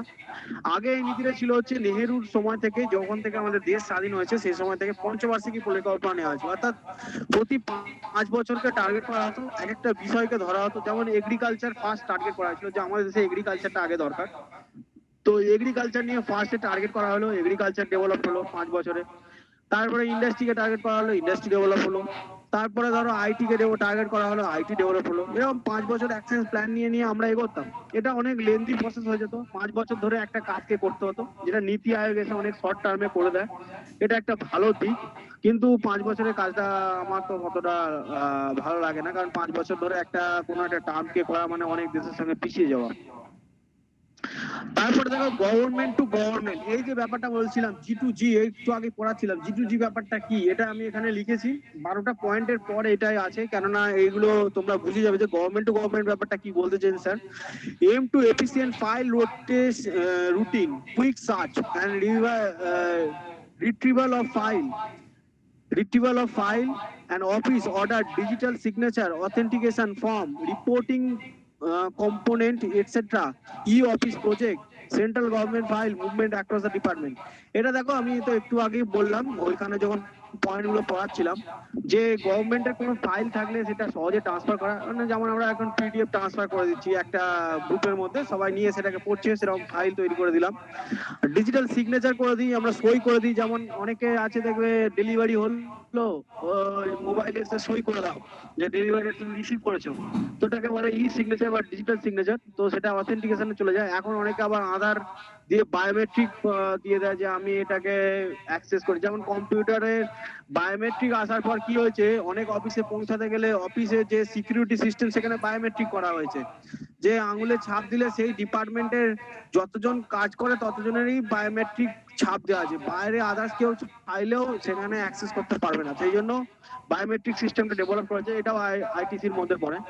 এরপরে দেখো গভর্নমেন্ট ও সিটিজেন, ভারত সরকারের কাজ কি থাকে সিটিজেনের ওপর, যে সিটিজেনের কি কাজ করছে, এটা পুরো আগে পড়েছি, সেই ব্যাপারটা এখানে লেখা আছে। The goal of government to customer G2C বা citizen, এটা কাস্টমার মিন্স আমি এখানে সিটিজেনের কথাই বলেছি। E-governments to offer a variety of ICT service to citizen efficient and economical manner to strengthen the relationship between government and citizen using technology CSC scheme. The scheme to deliver various services citizen of India. Bharat Bill Pay, one-stop bill payment system, PAN, NSDL UPI service, e-district, various certificate and license, social welfare scheme, RTL, land registration, epic মানে আমাদের voting election commission service, IRCTC বা ই পঞ্চায়েত। এগুলো দেখো কিছু কিছু নাম দিয়ে দিয়েছি যেগুলো আমাদের ইলেকট্রনিক্স মিডিয়াতে আমাদের কাজ করে। যেমন সিএসসি স্কিম, মানে এটাতে অনেকে পয়সা ট্রান্সফার করে, অনেকে বাড়ির কাছাকাছি থাকবে দেখবে সিএসসি স্কিম, বা ভারত বিল পেমেন্ট, যেটা আমাদের তোমরা ইয়ে করো ইউপিআই পেমেন্ট সিস্টেম করো, সেটা আবার ভারত বিল পেমেন্ট আছে আমাদের ইউপিআই। ভীম অ্যাপ ইউজ করা হয় এখানে, ভীম অ্যাপটা যদি কেউ জেনে থাকো জানবে যে ভীম অ্যাপ ইউজ করা হয়। প্যান তো সকলেই জানো, পার্মানেন্ট অ্যাকাউন্ট নাম্বার। আবার একটা কম্পিউটারে প্যান আছে, অন্য টার্মস যেটা তোমরা এতে পড়ে থাকবে অ্যাব্রিভিয়েশনে পড়ানো থাকবে, প্যান সরি ওটা এটিএম, সরি আমি ওটা ভুল বললাম। প্যান হচ্ছে আমাদের পার্মানেন্ট অ্যাকাউন্ট নাম্বার। ই ডিস্ট্রিক্ট আমাদের দেখো এটা আমাদের ওয়েস্ট বেঙ্গল কতটা চালু হয়েছে জানি না, কিন্তু বাইরে অন্যান্য স্টেটেতে আছে। Certificate licence social welfare scheme, এটা আমাদের নিজেদের ওয়েস্ট বেঙ্গল সরকার একটা অন্য নামে চালু করেছে। এইগুলো প্রকল্প একটা আলাদা আলাদা নাম সার্টিফিকেট বানানোর জন্য, তো সেটা অ্যাকচুয়ালি সেন্ট্রালাইজ ভার্সন অন্য, মানে ই ডিস্ট্রিক্ট প্রকল্প বলা হয়। তো এটা ডব্লিউবি গভর্নমেন্ট নিজে থেকে আলাদা একটা স্কিম বার করেছে এটার উপর, অনেক কিছুরই বার করেছে, এটাও একটা তার মধ্যে পড়ে।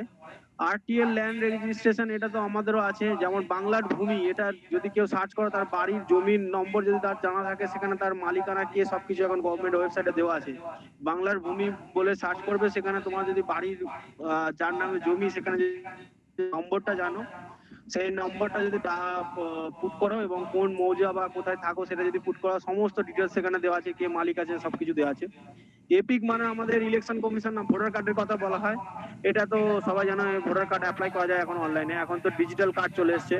আমি এখন অবশ্য পাইনি, অনেকেই যারা নতুন এখন ভোটার কার্ড পাবে তারা ডিজিটাল পাবে। আর আইআরসিটিসি এটা তো আমাদের রেলওয়ে ওয়েবসাইট, এটা তোমার হচ্ছে টিকিট বুকিং করতেই লাগে।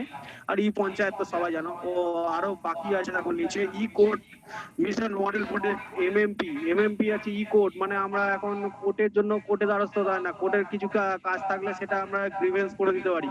ই কোর্ট চালু হয়ে গেছে। আচ্ছা, NTA national testing agency, NTA মানে এটা তো আমরা পরীক্ষায় দিচ্ছি, তোমরা ইউজিসি নেট পরীক্ষায় দাও, সেটার নাম দিয়ে দিচ্ছি আমি ন্যাশনাল টেস্টিং এজেন্সি। না যে এজেন্সির মাধ্যমে তোমরা পরীক্ষা দিচ্ছ, এই যে একটা দপ্তর, এটা কাজ করে সমস্ত কিছু দেখে। আর ন্যাশনাল এগ্রিকালচারাল মার্কেট, ই নাম, এটা হচ্ছে দেখো আমাদের দেখবে বাস্কেট কি একটা আছে যে শাহরুখ খান একটা, মোটামুটি সেটার উপর একটা আমাদের গভর্নমেন্টের স্কিমের মধ্যে ওটাকে চালু করেছে। এটা বিভিন্ন দপ্তর করে, যেমন রিলায়েন্স গ্রসারিস আছে, বিগ বাজার আছে, তাদের গ্রসারিস আছে। এগুলো এগ্রিকালচার প্রোডাক্টকে তুমি ঘরে বসে অনলাইন অ্যাপ বাড়িতে নিয়ে আসতে পারো, মানে কিনতে পারো, যেটা বলতে চাইছি আমি আর কি। তো এটা এগ্রিকালচার মার্কেট স্কিমের মধ্যে পড়ে। এটা যেন কেউ ভেবো না যে স্যার কোনো বিজনেস কে বলছে, কিন্তু এটা স্কিম আছে, স্কিমের মধ্যে প্রত্যেকে এবার যুক্ত হয়েছে, বিগ বাজার যুক্ত হয়েছে, তারপর রিলায়েন্স ফ্রেশ যুক্ত হয়েছে, এগুলো সবাই যুক্ত হয়েছে এটার মধ্যে। এগুলো দেখো সিটিজেনের উপর সমস্ত স্কিম গুলো বললাম। এবার গভর্নমেন্ট টু বিজনেস, এটার মধ্যে ওই স্কিম গুলো থাকে। দেখো গভর্নমেন্ট টু বিজনেস তো গভর্নমেন্টকে করতে হয়, সেটার উপর একটা জোর দিতে হয়। তো refers to coordination through the internet between government agencies business কোম্পানির মধ্যে কমিউনিকেশন করার জন্য এটা করেছে। MCA all business related needs requirement for company E tender. আচ্ছা, টেন্ডার এটা ব্যাপারটা তোমাদের বলে দিই, অনেকে হয়তো টেন্ডার ব্যাপারটা জানে না। টেন্ডার জিনিসটা কি অনেকেও জানে। টেন্ডার হচ্ছে যে ধরো আমাদের একটা কোনো কিছু স্কুল তৈরি করতে হবে বা ব্রিজ তৈরি করতে হবে, বা কোনো কিছু টেস্টিং এজেন্সি কাকে দেবে এই পরীক্ষাটা নেওয়ার জন্য। তোমরা তো এনটিএ নাম দিয়ে পরীক্ষাটা দিয়ে যাও, কিন্তু পরীক্ষাটা নেওয়া হচ্ছে হয়তো দেখবে টিসিএস, টাটা কনসালটেন্সি সার্ভিস। তো টিসিএস হচ্ছে এই টেন্ডারটা পাস করেছে, সেখানে ওকে কি করতে হয় যে পরীক্ষাগুলো নিতে কন্ডাক্ট করাতে, সে কি ফরম্যাটে করাবে, কত টাকা তার কস্টিং পড়বে, এগুলো তাকে টেন্ডার পাস হওয়ার পর সেটাকে অ্যাজ এ ফর্ম হিসেবে সাবমিট করতে হয়। তো এমসিএ এর কাজ হচ্ছে টেন্ডার পাস করা। কোনো কিছু গভর্নমেন্ট প্রজেক্ট হলে তার টেন্ডার পাস করতে গেলে এই বিজনেসের জন্য, এই গভর্নমেন্ট টু বিজনেসে এমসিএ এর কাজ থাকে। আর জিএসটি তো নতুন জিনিস, সবাই নতুন ভাবে এটা জানো, এই শুনেছো সদ্য ব্যাপার, গুডস এন্ড সার্ভিস ট্যাক্স। এটা হচ্ছে ই বিজ মিশন মোড প্রজেক্ট, ই জেম, এগুলো হচ্ছে ই বিজ মিশন মোড প্রজেক্ট। মানে এটা একটা অন্য কোনো ধরো টার্গেট আছে যেটাতে তোমার ফুলফিল করতে হবে, কোম্পানিরা সেই সমস্ত মিশন গুলো নেয়। ধরো একটা বিল্ডিং তৈরি হবে, গভর্নমেন্ট বিল্ডিং, যেমন ই ভিস্তা বলে এখন একটা আমাদের লোকসভার পার্লামেন্ট হাউস তৈরি হচ্ছে। তো সেখানে এই সমস্ত প্রজেক্ট গুলোকে তাদের মোড কি হবে, সেরকম কিরকম ভাবে স্ট্রাকচার বানাবে, সেগুলো বিজনেসের কাজ করে। ই যে মানে গভর্নমেন্ট ই মার্কেট প্লেস, এটা গভর্নমেন্ট যে স্টক ফক বা কিছু থাকে, এলআইসি যেমন স্টক ছাড়ে গভর্নমেন্ট, এগুলো পোস্টাল স্টক ছাড়ে, কৃষি ঋণ ছাড়ে, মানে কৃষি কাগজপত্র ছাড়ে যেটা তুমি কিনতে পারো। তো এগুলো সব এখন হয়ে গেছে। আচ্ছা, গভর্নমেন্ট এখন রিসেন্ট একটা স্কিম বার করেছে, যারা মেয়েরা আছে তারা হয়তো এটা সোনার গহনা পড়তে পারবে না, কিন্তু সোনা কিনে রাখতে পারবে, বলতে পারে গভর্নমেন্ট সার্টিফিকেট দিয়ে দেবে, সোনা সার্টিফিকেট। সেটা হচ্ছে গভর্নমেন্টের সার্টিফিকেট গোল্ড স্কিম বার করেছে, যেটাতে তুমি e gold as a paper mode কিনতে পারো। অর্থাৎ গভর্নমেন্ট তোমাকে একটা কাগজ ধরিয়ে দেবে, যেখানে সেটাই তোমার সোনা, আর কিছু নয়, পড়তে পারবে না, এই যে আর কি দেখতে হবে যে কাগজে সোনা আছে, আর কিছু না। তো government online procurement portal and many others, এগুলো তো সবকিছুই আছে। এরপর দেখো government to employ, employ means যারা গভর্নমেন্ট এমপ্লয় তাদের কথাই বলেছি আমি। Government employ solution to about the empowering their own employ, assist to citizen fastest and most appropriate way, speed up administrative process and optimization governmental solution, Pradhanmantri Rozgar Poshan Yojana, EPF, EPS model, EPFO and provident fund. এটা দেখো এবার ব্যাপারটা বলে দিই, আমরা যারা ইন্ডাস্ট্রিতে কাজ করব, প্রাইভেট সেক্টর হোক গভর্নমেন্ট সেক্টর হোক, আমাদের একটা এমপ্লয়মেন্ট প্রভিডেন্ট ফান্ড থাকে, একটা কাজের একটা বেতন থেকে কেটে নেওয়া অংশ, যেটাতে আমার ইন ফিউচার এটা সিকিউর দেয়, অর্থাৎ আমরা যখন বৃদ্ধ বয়স হয়ে যাব সেটা সিকিউরিটি অর্থাৎ জামার যে মাইনে থেকে যে অংশটা কাটে আর গভর্নমেন্টও সেখানে কিছু পয়সা দেয়, এগুলো ইপিএফও এর মধ্যে পড়ে। এবার যারা ইন্ডাস্ট্রিতে কাজ করে, বেসরকারি প্রতিষ্ঠানে কাজ করে, তাদেরও একটা এই চলে, যেটা গভর্নমেন্ট থেকে কিছু অংশ দেয় হয়তো কোনো কোনো সময়। আর প্রধানমন্ত্রী রোজগার আজ যেগুলো হচ্ছে আমরা এখন যেটা বলি যে 100 দিনের কাজ জব কার্ড করছি, সেটাও একটা থাকে, তার মধ্যে এই কাজগুলো পড়ে। তো এগুলোর মধ্যে ইপিএফও নেই, আমরা যেটা 100 দিনের কাজ বলে জব কার্ড বলে থাকি, সেটাতে ইপিএফও নেই। কিন্তু এগুলো হচ্ছে এমপ্লয়িকে সুরক্ষা দেয়, এগুলো মানে হচ্ছে একটা এমপ্লয়ি যে গভর্নমেন্ট অর্গানাইজেশনে কাজ করছে তার সিকিউরিটিটাকে দেয়।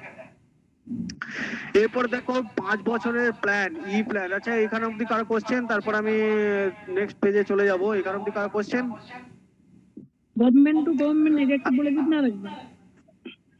গভর্নমেন্ট টু গভর্নমেন্ট কিছু নয়, যেটা হচ্ছে দেখো গভর্নমেন্ট তার নিজস্ব সার্টিফিকেট, ডিজিটাল সিগনেচার বা অথেন্টিকেশন, মানে গভর্নমেন্ট নিজস্ব কাজগুলো, যেমন ধরো কোনো মিনিস্ট্রিতে কেউ একটা ফাইল ট্রান্সফার করবে, আমি তো একটু আগে বললাম যে কাউকে মেল পাঠাবে মিটিং এর জন্য, এগুলো হচ্ছে গভর্নমেন্ট টু গভর্নমেন্ট নির্ভর করে, অর্থাৎ মেল পাঠানো তাদের নিজস্ব ডিপার্টমেন্টাল কাজ বলতে পারো, ঠিক আছে?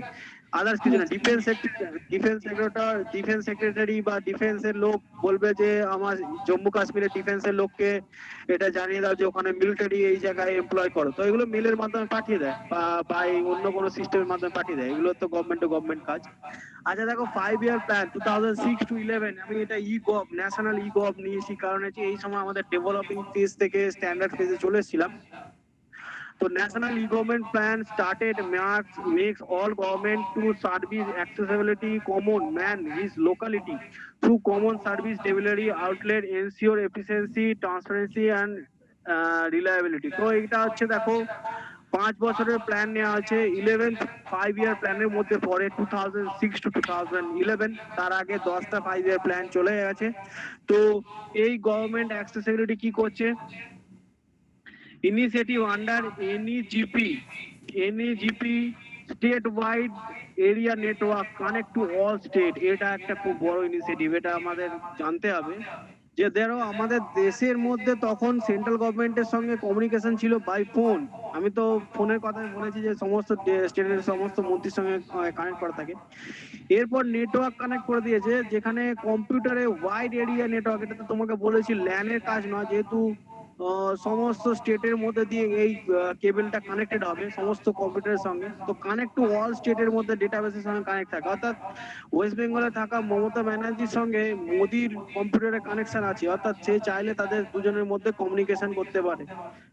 ভিডিও কলে তো তারা এখন কথাও বলে, দেখতে পাও তোমরা কোভিড-19 সিচুয়েশনে সবাই এখন ভিডিও কলটাকে বেশি ইউজ করে।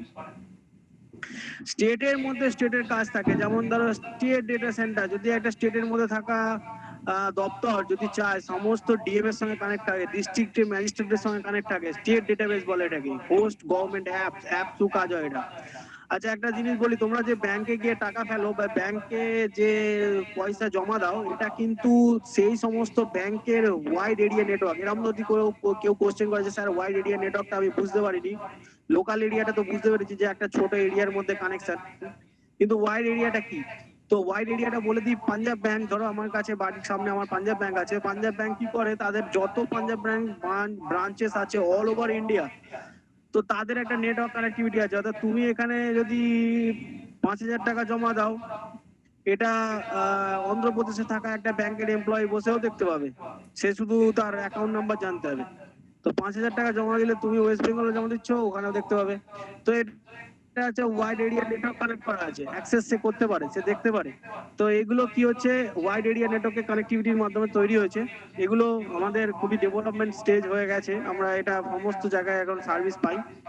তারপর দেখো common service centre, internet enable centre, district লেভেলের মধ্যে ডিস্ট্রিক্টের মধ্যে কানেকশন আছে, পঞ্চায়েতের সঙ্গে কানেকশন থাকে, ব্লকের সঙ্গে কানেকশন থাকে। তোমরা তো এটা জানোই যে কতগুলো গ্রাম পঞ্চায়েত নিয়ে ব্লক তৈরি হয়, ব্লক থেকে ডিস্ট্রিক্ট তৈরি হয়, ডিস্ট্রিক্ট থেকে তারপরে স্টেট তৈরি হয় অনেকগুলো ডিস্ট্রিক্ট নিয়ে। তো পঞ্চায়েত টু কিরম ভাবে সার্ভিসটা তৈরি হতে পারে, পঞ্চায়েত যুক্ত হয় ব্লকের সঙ্গে, কতগুলো ব্লক কানেক্টিভিটি হয়ে যায় তাকে ডিস্ট্রিক্টের সঙ্গে, কতগুলো ডিস্ট্রিক্ট কানেক্টিভিটি হয়ে যায় স্টেটের সঙ্গে, আর কতগুলো স্টেট কানেক্টেড হয়ে যায় সেন্ট্রালের সঙ্গে, অর্থাৎ আমাদের ভারতে গোটা কানেক্টিভিটি তৈরি হয়ে যায়। তো এইভাবে কমিউনিকেশন গুলো চলে। তারপর দেখো electronic forms to portal SSD, download form, submitting application, e district provided district administration service like right to information, social welfare, ration card, birth certificate, death certificate, এগুলো ই ডিস্ট্রিক্টের মধ্যে। এই একটু আগে পড়লাম যে ই ডিস্ট্রিক্টে কি কি কাজ হয়, বার্থ সার্টিফিকেট পেতে পারো, রেশন কার্ড পেতে পারো, ডেথ সার্টিফিকেটও পেয়ে যাও, অনেকে কাস্ট সার্টিফিকেটও পায়। কাস্ট সার্টিফিকেট কথা এখানে লেখা নেই, কাস্ট সার্টিফিকেট পাবে। আজকে ক্লাসে শুরুর কিছুটা সময় আমার নষ্ট হয়েছে, তো আমি প্রত্যেককে রিকোয়েস্ট করব যে একটু সময় নিয়ে ক্লাসটা বাকিটা দেখে নিতে, যাতে কারো অসুবিধা না হয়। আর কিছুটাই পড়ানোর আছে, বাকিগুলো তো সবই ইনফরমেশন। নেক্সট দেখো current E government 12-5 plan 2012 to 2017। এই সময় কি করা হয়েছে দেখো, deliver two E government service electronic mode, transparency, efficiency, easy accessibility, creates shareable resources to all government entities. মানে এই সময় কি হচ্ছে, গভর্নমেন্টের যে সমস্ত রিসোর্স আছে ইলেকট্রনিক মোড করে দেওয়া আছে। যেমন ধরো এই সমস্ত যে আইন কানুনগুলো ছিল সেগুলো ইলেকট্রনিক মোড করে দেওয়া আছে, লোক যাতে পাবলিশ করতে পারে। আজকে যেমন রোড সেফটি, আমরা যেটা রাস্তা দিয়ে চলাচল করি তার যে রুল গুলো কি কি আছে সেগুলো আমরা দেখতে পাই নেটের মাধ্যমে। আচ্ছা, deliver both information and transaction government service overall mobile, সব মোবাইল বেসড করে দেওয়া আছে। Build share service platform to accelerate e government project implementation, সমস্ত ইমপ্লিমেন্টেশন করা আছে। Create safe secure cyber space, এই কথাটা আমি শুরুতেই বলেছি, সেফ অ্যান্ড সিকিউরিটির ধ্যান খুব রাখা হয় আমাদের দেশে বর্তমানে। কেননা এটা আগে ছিল না, আগে আমাদের সাইবার অ্যাটাক প্রচুর হতো, আমরা অনেক কম্পিউটার হ্যাক হয়ে যেত, অনেকেরই কম্পিউটার র্যানসাম কল আসতো, তার উপর সেখানে পয়সা দিয়ে আমাদের ছাড়াতে হতো। তো এটা এখন সেফ অ্যান্ড সিকিউর আছে আমাদের দেশে। যেগুলো থ্রেট আছে সেগুলোকে বাদ দিতে আছে, সে সমস্ত অ্যাপকে বাদ দিতে হয়েছে। অনেকে দুঃখ হতে পারে যে স্যার আমি সুন্দর ইয়ে করতাম, টিকটক ভিডিও করতাম, মোদি এসে সেটাকে ব্যান করে দিচ্ছে, কিন্তু এটা দেশের সুরক্ষার স্বার্থে করেছে, এটাকে মাইন্ড করার কিছু নেই। Geared to ecosystem to promote the innovation ICT government to increase all round of awareness, citizen engagement, availability of data possible, public domain and productive use of CCTV। দেখো এটা ব্যাপারটা দুটোই একই, এতক্ষণ ধরে যেটা বলছিলাম সেটাই বলা আছে। এখানে ইকোসিস্টেম তৈরি করা হয়েছে, আমি তো বললাম block to panchayat to block, block to district, district to state, state to central. এটা একটা ইকোসিস্টেম, তোমরা তো জানো যেমন খাদ্য শ্রেণী ইকোসিস্টেম হয় সেরকম ব্যাপার। এটা increase the round of awareness and citizen engagement, সিটিজেনকে রাউন্ড অফ অ্যাওয়ারনেস জাগরিত করা হয়েছে, মানে সবাই যাতে এই কম্পিউটার নলেজ ব্যাপারে জানাতে। আজকের দিনে তো সবাই জানে যে কিভাবে গভর্নমেন্টে কাজ হয়, অ্যাপ্লিকেশন কিভাবে জমা করতে হয়।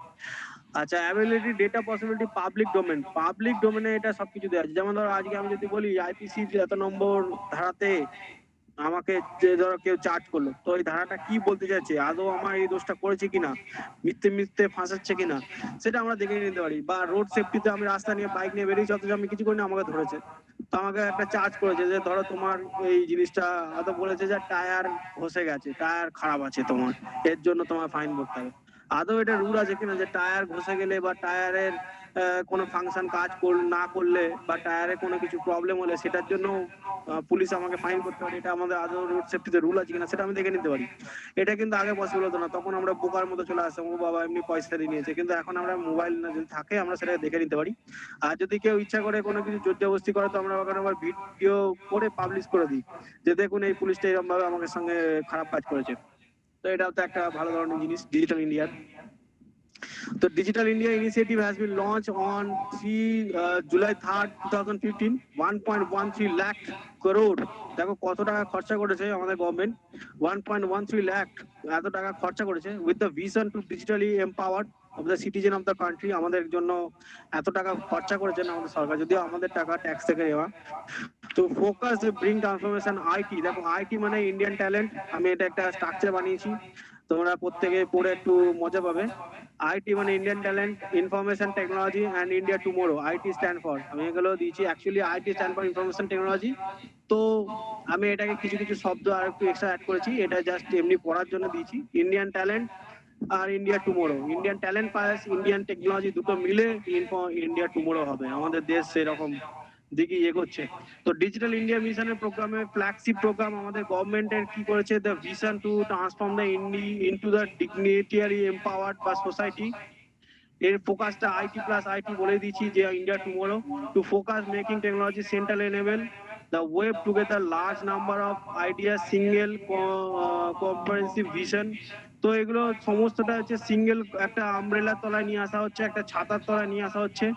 Individual element stand for but large পিকচারে যাতে সবাই থাকে, and coordinate by dignity and implement to the entire government, to weaving together make a mission to transfer in totally. তো সকলকে এটাতে যুক্ত করার কথা বলা হয়েছে। এরপর দেখো আমরা একটা পিলার দিয়েছি, কিছু কিছু ডিজিটাল ইন্ডিয়া কি কি পিলার আছে, 9টা পয়েন্ট আছে, 9টায় হচ্ছে আমাদের ভিত বলতে পারো, একটা ডিজিটাল ইন্ডিয়া হওয়ার প্রতি ভিত, গভর্নমেন্টের ভিত বলতে পারো। প্রথম হচ্ছে ব্রডব্যান্ড হাইওয়েজ, 2 নম্বর হচ্ছে universal access of mobile connectivity, সবাই যাতে মোবাইল কানেক্টিভিটির সঙ্গে যুক্ত হয়। 3 নম্বর হচ্ছে পাবলিক অ্যাক্সেস প্রোগ্রাম। 4 নম্বর হচ্ছে e government reforms through government through the technology, electronic delivery services, information for all, electronics manufacturing, IT and jobs and early harvest program. দেখো এইগুলো সবই আমি পুরনো পড়িয়েছি, বাট তোমরা যাতে পরীক্ষাতে কিরম ধরনের কোশ্চেন আসতে পারে তার জন্য আমি এগুলো আবার এক্সট্রা দিয়েছি। এগুলো আমি পড়ার শুরুতেই বুঝিয়ে দিয়েছি, আজকে যখন আমি কোনো কিছু পড়াই তার একটা আলোচনার ছলেতে সমস্ত পড়ার স্ট্রাকচারটাই বোঝানো হয়েছে। যদি কেউ একবার ভালোভাবে পুরো পিডিএফটা দেখে নেয় তাহলে বুঝে যাবে যে স্যার কি বলতে চাইছে। দেখো এটা to support to broadband and rural broadband area urban national dot and D8, এগুলো সমস্ত যুক্ত করার জন্য বলা হয়েছে। এটা তো শুরু থেকেই বলে আসছি যে গ্রামকে যুক্ত করার লক্ষ্যমাত্রা নিয়ে আমাদের দেশ এগোচ্ছে। 2 নম্বর হচ্ছে universal access to mobile connectivity, এটা তো সব প্রথম এসছে, আমাদের আম্বানিকে ধন্যবাদ দিতে হয়, জিওকে, সবাই যাতে মোবাইলে 4G ইউজ করতে পারে এটার জন্য তার খুবই অবদান আছে, যদিও তার বিজনেস, কিন্তু আমাদের দেশের জন্য কাজ করেছেন তিনি। জিও এসে আসার পর আমরা সহজে 1 GB পার ডে ইউজ করতে পারছি, কি 1.5 GB ইউজ করতে পারছি। আচ্ছা দেখো 55,619 ভিলেজ, 55,619টা গ্রামকে আমাদের দেশের মধ্যে জোড়ার কথা হচ্ছে এই ইউনিভার্সাল অ্যাক্সেস টু মোবাইল কানেক্টিভিটির মধ্যে। অনেক জায়গায় এখনো মোবাইল ইন্টারনেটই পৌঁছায়নি, কোথাও কোথাও 2G 3G চলছে এখনো, তো সেখানে 4G আপডেট করা হচ্ছে। পাবলিক ইন্টারনেট অ্যাক্সেস প্রোগ্রাম, প্রত্যেকের জন্য ইন্টারনেট অ্যাক্সেস থাকবে, important to sub component CSC aim to cover each programme, গ্রাম panchayat delivery e service to citizen, post office to connect, তো মাল্টি সার্ভিস। পোস্ট অফিসে এখনো সব দেশে সব জায়গায় ইন্টারনেট পৌঁছায়নি, পোস্ট অফিসে ইন্টারনেট পৌঁছানো মানে সমস্ত কিছু পৌঁছানো। তোমরা জানবে পোস্ট অফিসের আমাদের দেশে একটা গুরুত্বপূর্ণ রুল আছে, পোস্টাল অফিস এমন একটা অফিস যেটা সর্বত্র পৌঁছে গেছে, আজ এমন কোনো জায়গা নেই যে সেখানে পোস্ট অফিস নেই বা সেই গ্রামটার পোস্ট অফিস নেই। তো পোস্ট অফিসকে উন্নতি করতে পারলেই সমস্ত কিছু হবে, সেই জন্য আমাদের দেখবে পোস্টাল ব্যাংক তৈরি করে দেওয়া আছে, বা পোস্ট অফিসেও ব্যাংক আছে, সেখানে মানুষ আগে টাকা রাখতো, এখনো রাখে, কিন্তু ব্যাংক যখন সেই গ্রামে পৌঁছায়নি তো মানুষের সেফ অ্যান্ড সিকিউর টাকা পৌঁছানোর জন্য পোস্ট অফিসে রাখতো। তো পোস্ট অফিসে যদি ই কানেক্টিভিটি দিয়ে দেয়, সেই পোস্ট অফিস থেকে মানুষ অ্যাক্সেস করতে পারবে ইন্টারনেট। তো এটা একটা চিন্তা ভাবনা নেওয়া উচিত আমার মতে বলে। পোস্টাল যেহেতু সব জায়গায় আছে, এটা তো বলতে পারবো না আমার গ্রামে পোস্ট অফিস নেই, তো সেখানে ইন্টারনেট দিয়ে দিলে সেখানেই সুবিধা হয়ে যায় সকল লোকের। তারপর দেখো e government information to government through the technology, online application tracking, তো সবাই দেখো এখানে অনলাইন অ্যাপ্লিকেশন ট্র্যাকিং করতে পারবে, শুড বি প্রোভাইডেড। এখানে ধরো আমি একটা সিম্পল কথাই বলছি, কেউ যদি স্পিড পোস্ট করে থাকো সেখানে ট্র্যাকিং সিস্টেম দেওয়া থাকে, তোমাকে এই নাম্বারটা দেওয়া থাকে, সেখানে তুমি ট্র্যাক করতে পারো যে আমি যে মেলটা পাঠিয়েছি বা যে জিনিসটা পাঠিয়েছি সেটা কোথায় পৌঁছেছে, বা আমরা যে এখন কোনো যদি নেট থেকে কিছু জিনিস কিনি তার মধ্যে একটা ট্র্যাকার থাকে, সেই জন্যই তো আমরা বসে বসে দেখতে পাই যে এটা এই জায়গায় পৌঁছালো, এই ফ্যাসিলিটি সেন্টারে পৌঁছালো, অ্যামাজনের এই জায়গায় পৌঁছালো, বা ফ্লিপকার্টের এই জায়গায় পৌঁছালো, সেগুলো ট্র্যাকিং সিস্টেম। তো অনলাইন, তারপর দেখো repositories, the online repositories that is the certificate, educational degrees, identity document should be mandate for the citizen and requirement submit these document physical form।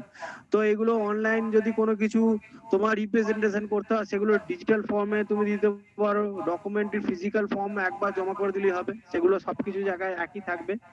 তারপর দেখো ইন্টিগ্রেশন সার্ভিস ফর প্ল্যাটফর্ম, এখানে দেখো আধার platform আছে, unique identity তৈরি করে দেওয়া আছে, প্রত্যেকের বায়োমেট্রিক চলে গেছে, হাতের ছাপ বা আঙুলের ছাপ, যেটা কোনোদিনই সবার ভিন্ন ভিন্ন হয়, একই রকম কারো হয় না। পেমেন্ট গেটওয়ে মোবাইল সিস্টেম সেবা সবাই পেয়েছে, এবং অ্যাপ্লিকেশন প্রোগ্রাম আছে। তারপরে দেখো middleware search, national state service delivery gateways, এগুলো এগুলো এক একটা সার্ভিসেস যেগুলো আমরা ইন্টিগ্রেশন যুক্ত করার জন্য তৈরি করেছি, প্ল্যাটফর্ম গুলোকে এক জায়গায় করার জন্য। তারপর দেখো ই ক্রান্তি ইলেকট্রনিক ডেলিভারি সার্ভিস, যেমন 44 মিশন প্রজেক্ট নেওয়া হয়েছে, all school connected with broadband, সমস্ত স্কুলকে কানেক্ট করা আছে, ফ্রি ওয়াইফাই দেওয়া আছে সব স্কুলে, প্রায় 2.5 লাখ স্কুলকে দেওয়া হয়েছে ফ্রি ওয়াইফাই।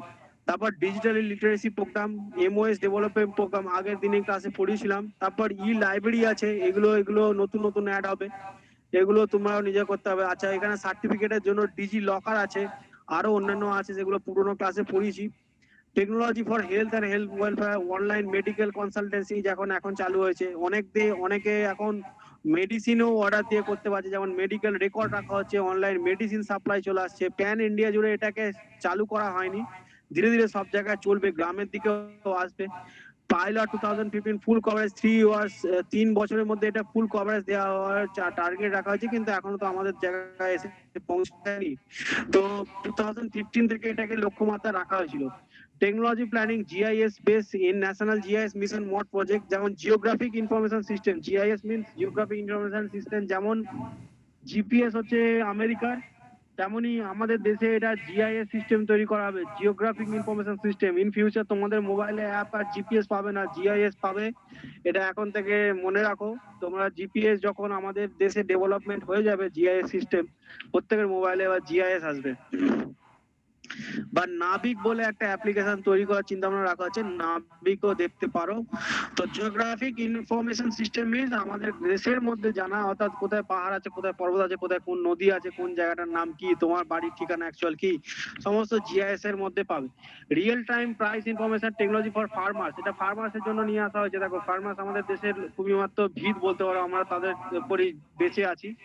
তো রিয়েল টাইম তাদের দাম কত চলছে, এটা আমি একটা মোবাইল অ্যাপই আছে, তোমরা যদি চাও নিজেরা সার্চ করতে পারো, এগ্রি প্লাসে দেখতে পারো, সেখানে গিয়ে আলুর দাম, পেঁয়াজের দাম, গোটা দেশের ভারতবর্ষ জুড়ে আমাদের ডিস্ট্রিক্টে ক টাকা চলছে, অন্য ডিস্ট্রিক্টে ক টাকা চলছে, সব দেওয়া আছে এগ্রি প্লাসে, আমি নিজেই ইউজ করি। Online ordering system to input, online কোনো অর্ডার দেওয়ার জন্য, online cash, loan, relief payment, mobile banking, এগুলো তো করি, প্রত্যেকে চাষিও করে। Technology for security, mobile emergency service, দেখো টেকনোলজি ফর ইমার্জেন্সি এখন মেয়েদের জন্য এটাকে চিন্তা ভাবনা রাখা হয়েছে, যেহেতু মহিলাদের সুরক্ষার উপর, সেফটির উপর ধ্যান দেওয়া হয়। দেখবে আমাদের মোবাইলে পাওয়ার বাটনটাকে 3 বার প্রেস করলে না 2 বার প্রেস করলে একটা মেসেজিং এমার্জেন্সি সার্ভিস সিস্টেম মোবাইলে রাখা হয়, যেখানে তুমি কন্ট্যাক্ট দিয়ে রাখতে পারো।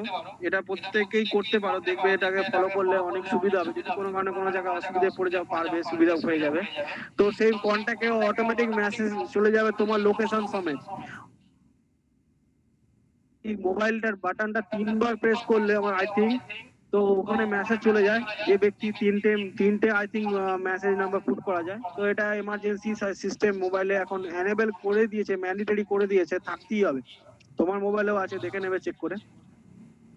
Mobile banking, micro ATM programme, এটা আছে আমাদের technology for finance, CSC, post office, এই যে পোস্ট অফিসে বললাম এনজেইউ, এই পোস্ট অফিসকে ডেভেলপমেন্ট করা হয়েছে। টেকনোলজি ফর জাস্টিস, এটা তো ই কোর্ট, ই পুলিশ, ই জেল। আমি একটা দেশের কথা বলে দিই, জাপানে যদি কেউ গেছো তো দেখবে, বা যদি কেউ দেখেছো জাপানের ভিডিও, তো ওখানে পুলিশ থাকে না, ওখানে তোমার একটা পুলিশের মতো দপ্তর খোলা থাকে, সেখানে একটা ফেক পুলিশ বসে থাকে, fake police means dummy police বসে থাকে। তো সেখানে গিয়ে তোমার হাতের ফিঙ্গারপ্রিন্ট দিতে হয়, তুমি কোন ব্যক্তি, তার আইডেন্টিটি সেখানে তার কাছে ডিসপ্লে হয়ে যায়। তোমার যেটা প্রবলেম আছে তুমি ভয়েস রেকর্ড করো, এবং তাদের মেকানাইজ সিস্টেমে, অর্থাৎ আর্টিফিশিয়াল ইন্টেলিজেন্স সিস্টেমে তোমার এই প্রবলেমটা সলভ করার জন্য কি পদক্ষেপ নেওয়া উচিত বা কোন থানাতে মেন হেডকোয়ার্টারে কোথায় পৌঁছে যাবে বা পুলিশের এটা কাজ কিনা সেটাকেও জাজমেন্ট করে দেওয়া হয়। বা তুমি ধরো আমি একটা সিম্পল একটা কেস দেখেছিলাম যে একজনের মোবাইল ওয়ালেট চুরি হয়ে গেছিল, তো সিম্পলি তাকে কি করলো, পুলিশটা গেল তার আইডেন্টিটি নিল, আইডেন্টিটি নেওয়ার পর সে বললো আমার ওয়ালেট চুরি হয়ে গেছে, তো ওয়ালেটের কালার ইনফরমেশন নিল, ওয়ালেটের মধ্যে থাকা প্রাইস কতটা ছিল সেটা ইনফরমেশন নিল, কোনো কার্ড ছিল কিনা সেটা নিল, কার্ডের ডিটেলস নিল, এগুলো নিয়ে তাকে বাড়ি পাঠিয়ে দিল তার একটা নাম্বার দিয়ে, তার মোবাইলে আবার সেটা এসএমএস করে দিল যে এই তোমার প্রবলেম নাম্বার বা এই তোমার অ্যাকচুয়ালি প্রবলেম হয়েছে, এটা তার জন্য এগেনস্ট এই কমপ্লেনটা নেওয়া হয়েছে, উইদিন 10 to 15 days এর মধ্যে যদি কোনো সলিউশন পায় তোমার কাছে পুলিশ বা ফিজিক্যালি বা মেল থ্রু তোমাকে ইনফরমেশন জানিয়ে দেওয়া হবে। তো এই সিস্টেমটা দেশে খুব কম পুলিশ স্টেশন আছে, আস্তে আস্তে ডেভেলপিং এটা তোমরা এই ফিউচার প্রত্যেকেই দেখতে পাবে।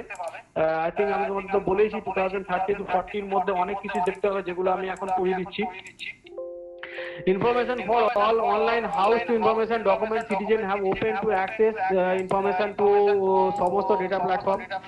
আচ্ছা দেখো government engage two social media, এগুলো আমি তোমাকে বলেছি ইনফরমেশন টু অল মানে সকলের জন্য ইনফরমেশন, আমি আইপিসি নাম্বার ধারা এগুলো সবার জন্য এখন জানিয়ে দিচ্ছি। রোড সেফটি এটা সিম্পলি সেই কথাই বলা আছে।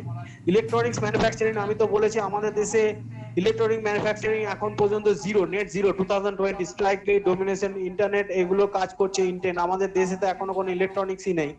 তো এগুলো টার্গেট রাখা হচ্ছে 10 মিলিয়ন স্টুডেন্টকে এগুলো আইটি বা ভিলেজেস এর মধ্যে 5 বছরের টার্গেট দেওয়া হয়েছে। Selling up BPO in every north eastern state আমাদের থেকে অনেক পিছিয়ে, আমাদের যেটা অরুণাচল প্রদেশ ওইসব সাইডে যে সমস্ত স্টেট আছে আসামের পর ট্রেনিং দেওয়া হচ্ছে 3 লাখ স্টুডেন্টকে, training 5 lakh rural welfare working ফেয়ারকে দেওয়া হচ্ছে, প্রত্যেকেই এখানে আস্তে আস্তে ডেভেলপিং ফেজে আছে এই টার্গেটটা পূরণ করার জন্য। Electronic manufacturing early harvest programme এগুলো হচ্ছে IT platform, sending message, e getting portal, my government, biometric attendance, এগুলো তো দেখো আমি শুরুতেই বললাম যে ওয়াইফাই ইউনিভার্সিটি, এগুলো পড়ে নিলেই বুঝতে পারবে যে কি বলতে চেয়েছি।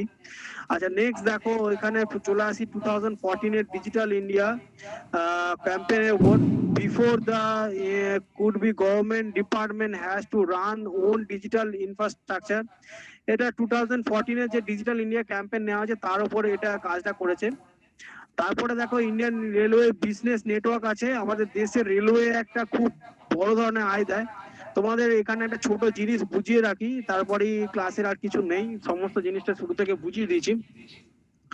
আমাদের দেশে যে সমস্ত ট্রেন চলে সেই ট্রেনগুলোর মধ্যে ম্যাক্সিমাম যে রোজগারটা হয় তার 60% রোজগার আসে হচ্ছে মালগাড়ি থেকে, অর্থাৎ মালগাড়ির যে সমস্ত মাল আমরা পৌঁছে দিই লেনদেন করে দিই সেই জন্য আমাদের একটা রোজগার হয় সব থেকে বেশি 60%, যা রেল রোজগার করে তার 60 থেকে 70% ওইখান থেকে ইনকাম আসে।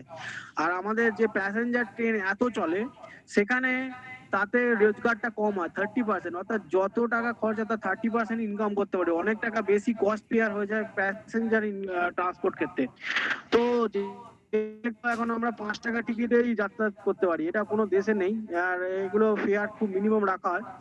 তো দেখাই গেছে যে যেহেতু আমাদের ডিএফসিসিএল বলে একটা ডেডিকেটেড ফেড তৈরি করা আছে, একটা শুধুমাত্র ওই মিনিস্ট্রির ওপর কাজ থাকে, তারা একটা কাজ করেছে যেটা ডেডিকেটেড ফ্রেড করিডর, শুধুমাত্র মালগাড়ি যাতায়াত করবে সেই রাস্তা দিয়ে, আর কোনো ট্রেন যাবে না। সেটাকে নিয়ে প্যান ইন্ডিয়া জুড়ে 24 ঘন্টার মধ্যে সার্ভিসটা দেওয়ার চেষ্টা করা আছে।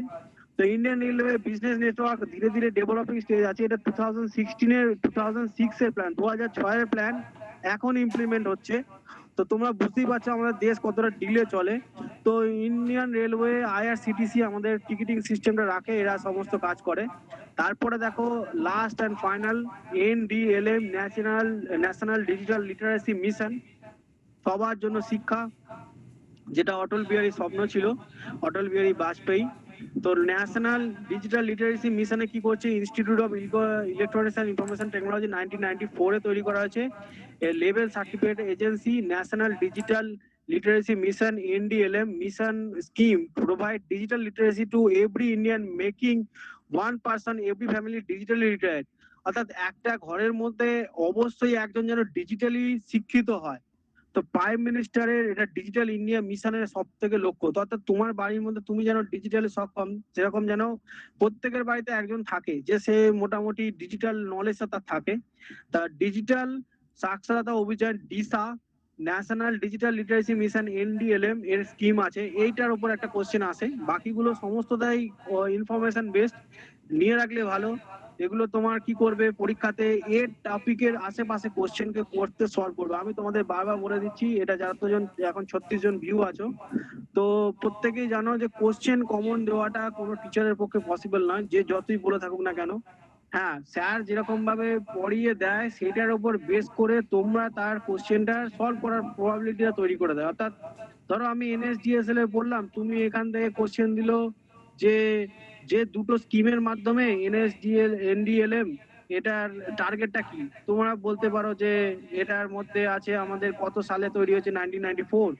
তো এটার প্রধান টার্গেট হচ্ছে ডিজিটাল ইন্ডিয়া মিশনে প্রত্যেক ফ্যামিলিতে একজন করে লিটারেট হওয়া। আর একটা কাজ হচ্ছে দিশা কি, তো তোমার হয়তো তখন মনে করবে তার ডিজিটাল সাক্ষরতা অভিযান, এটা ডিজিটালি সাক্ষরতা অভিযানের উপর কাজ করা। তো এইগুলো হচ্ছে টোটাল বিষয়। আজকে ক্লাসটা গভর্নমেন্ট কি কাজ করেছে আমাদের ইনফরমেশন টেকনোলজির ওপর। তো আশা করি প্রত্যেকের এই ক্লাসটা বুঝতে পেরেছো। স্টুডেন্টের একটুখানি হয়তো বোরিং লাগলো কিনা জানি না, 32 জন স্টুডেন্ট আছে, বাকিরা সবাই চলে গেছে। যাই হোক, ব্যাপারটা এরকম থাকে, শেষকালে ক্লাসে অনেকেই আর ধৈর্য হারিয়ে ফেলে। তো যদি করে কোনো কোশ্চেন থাকে, জানার থাকে, জিজ্ঞেস করতে- না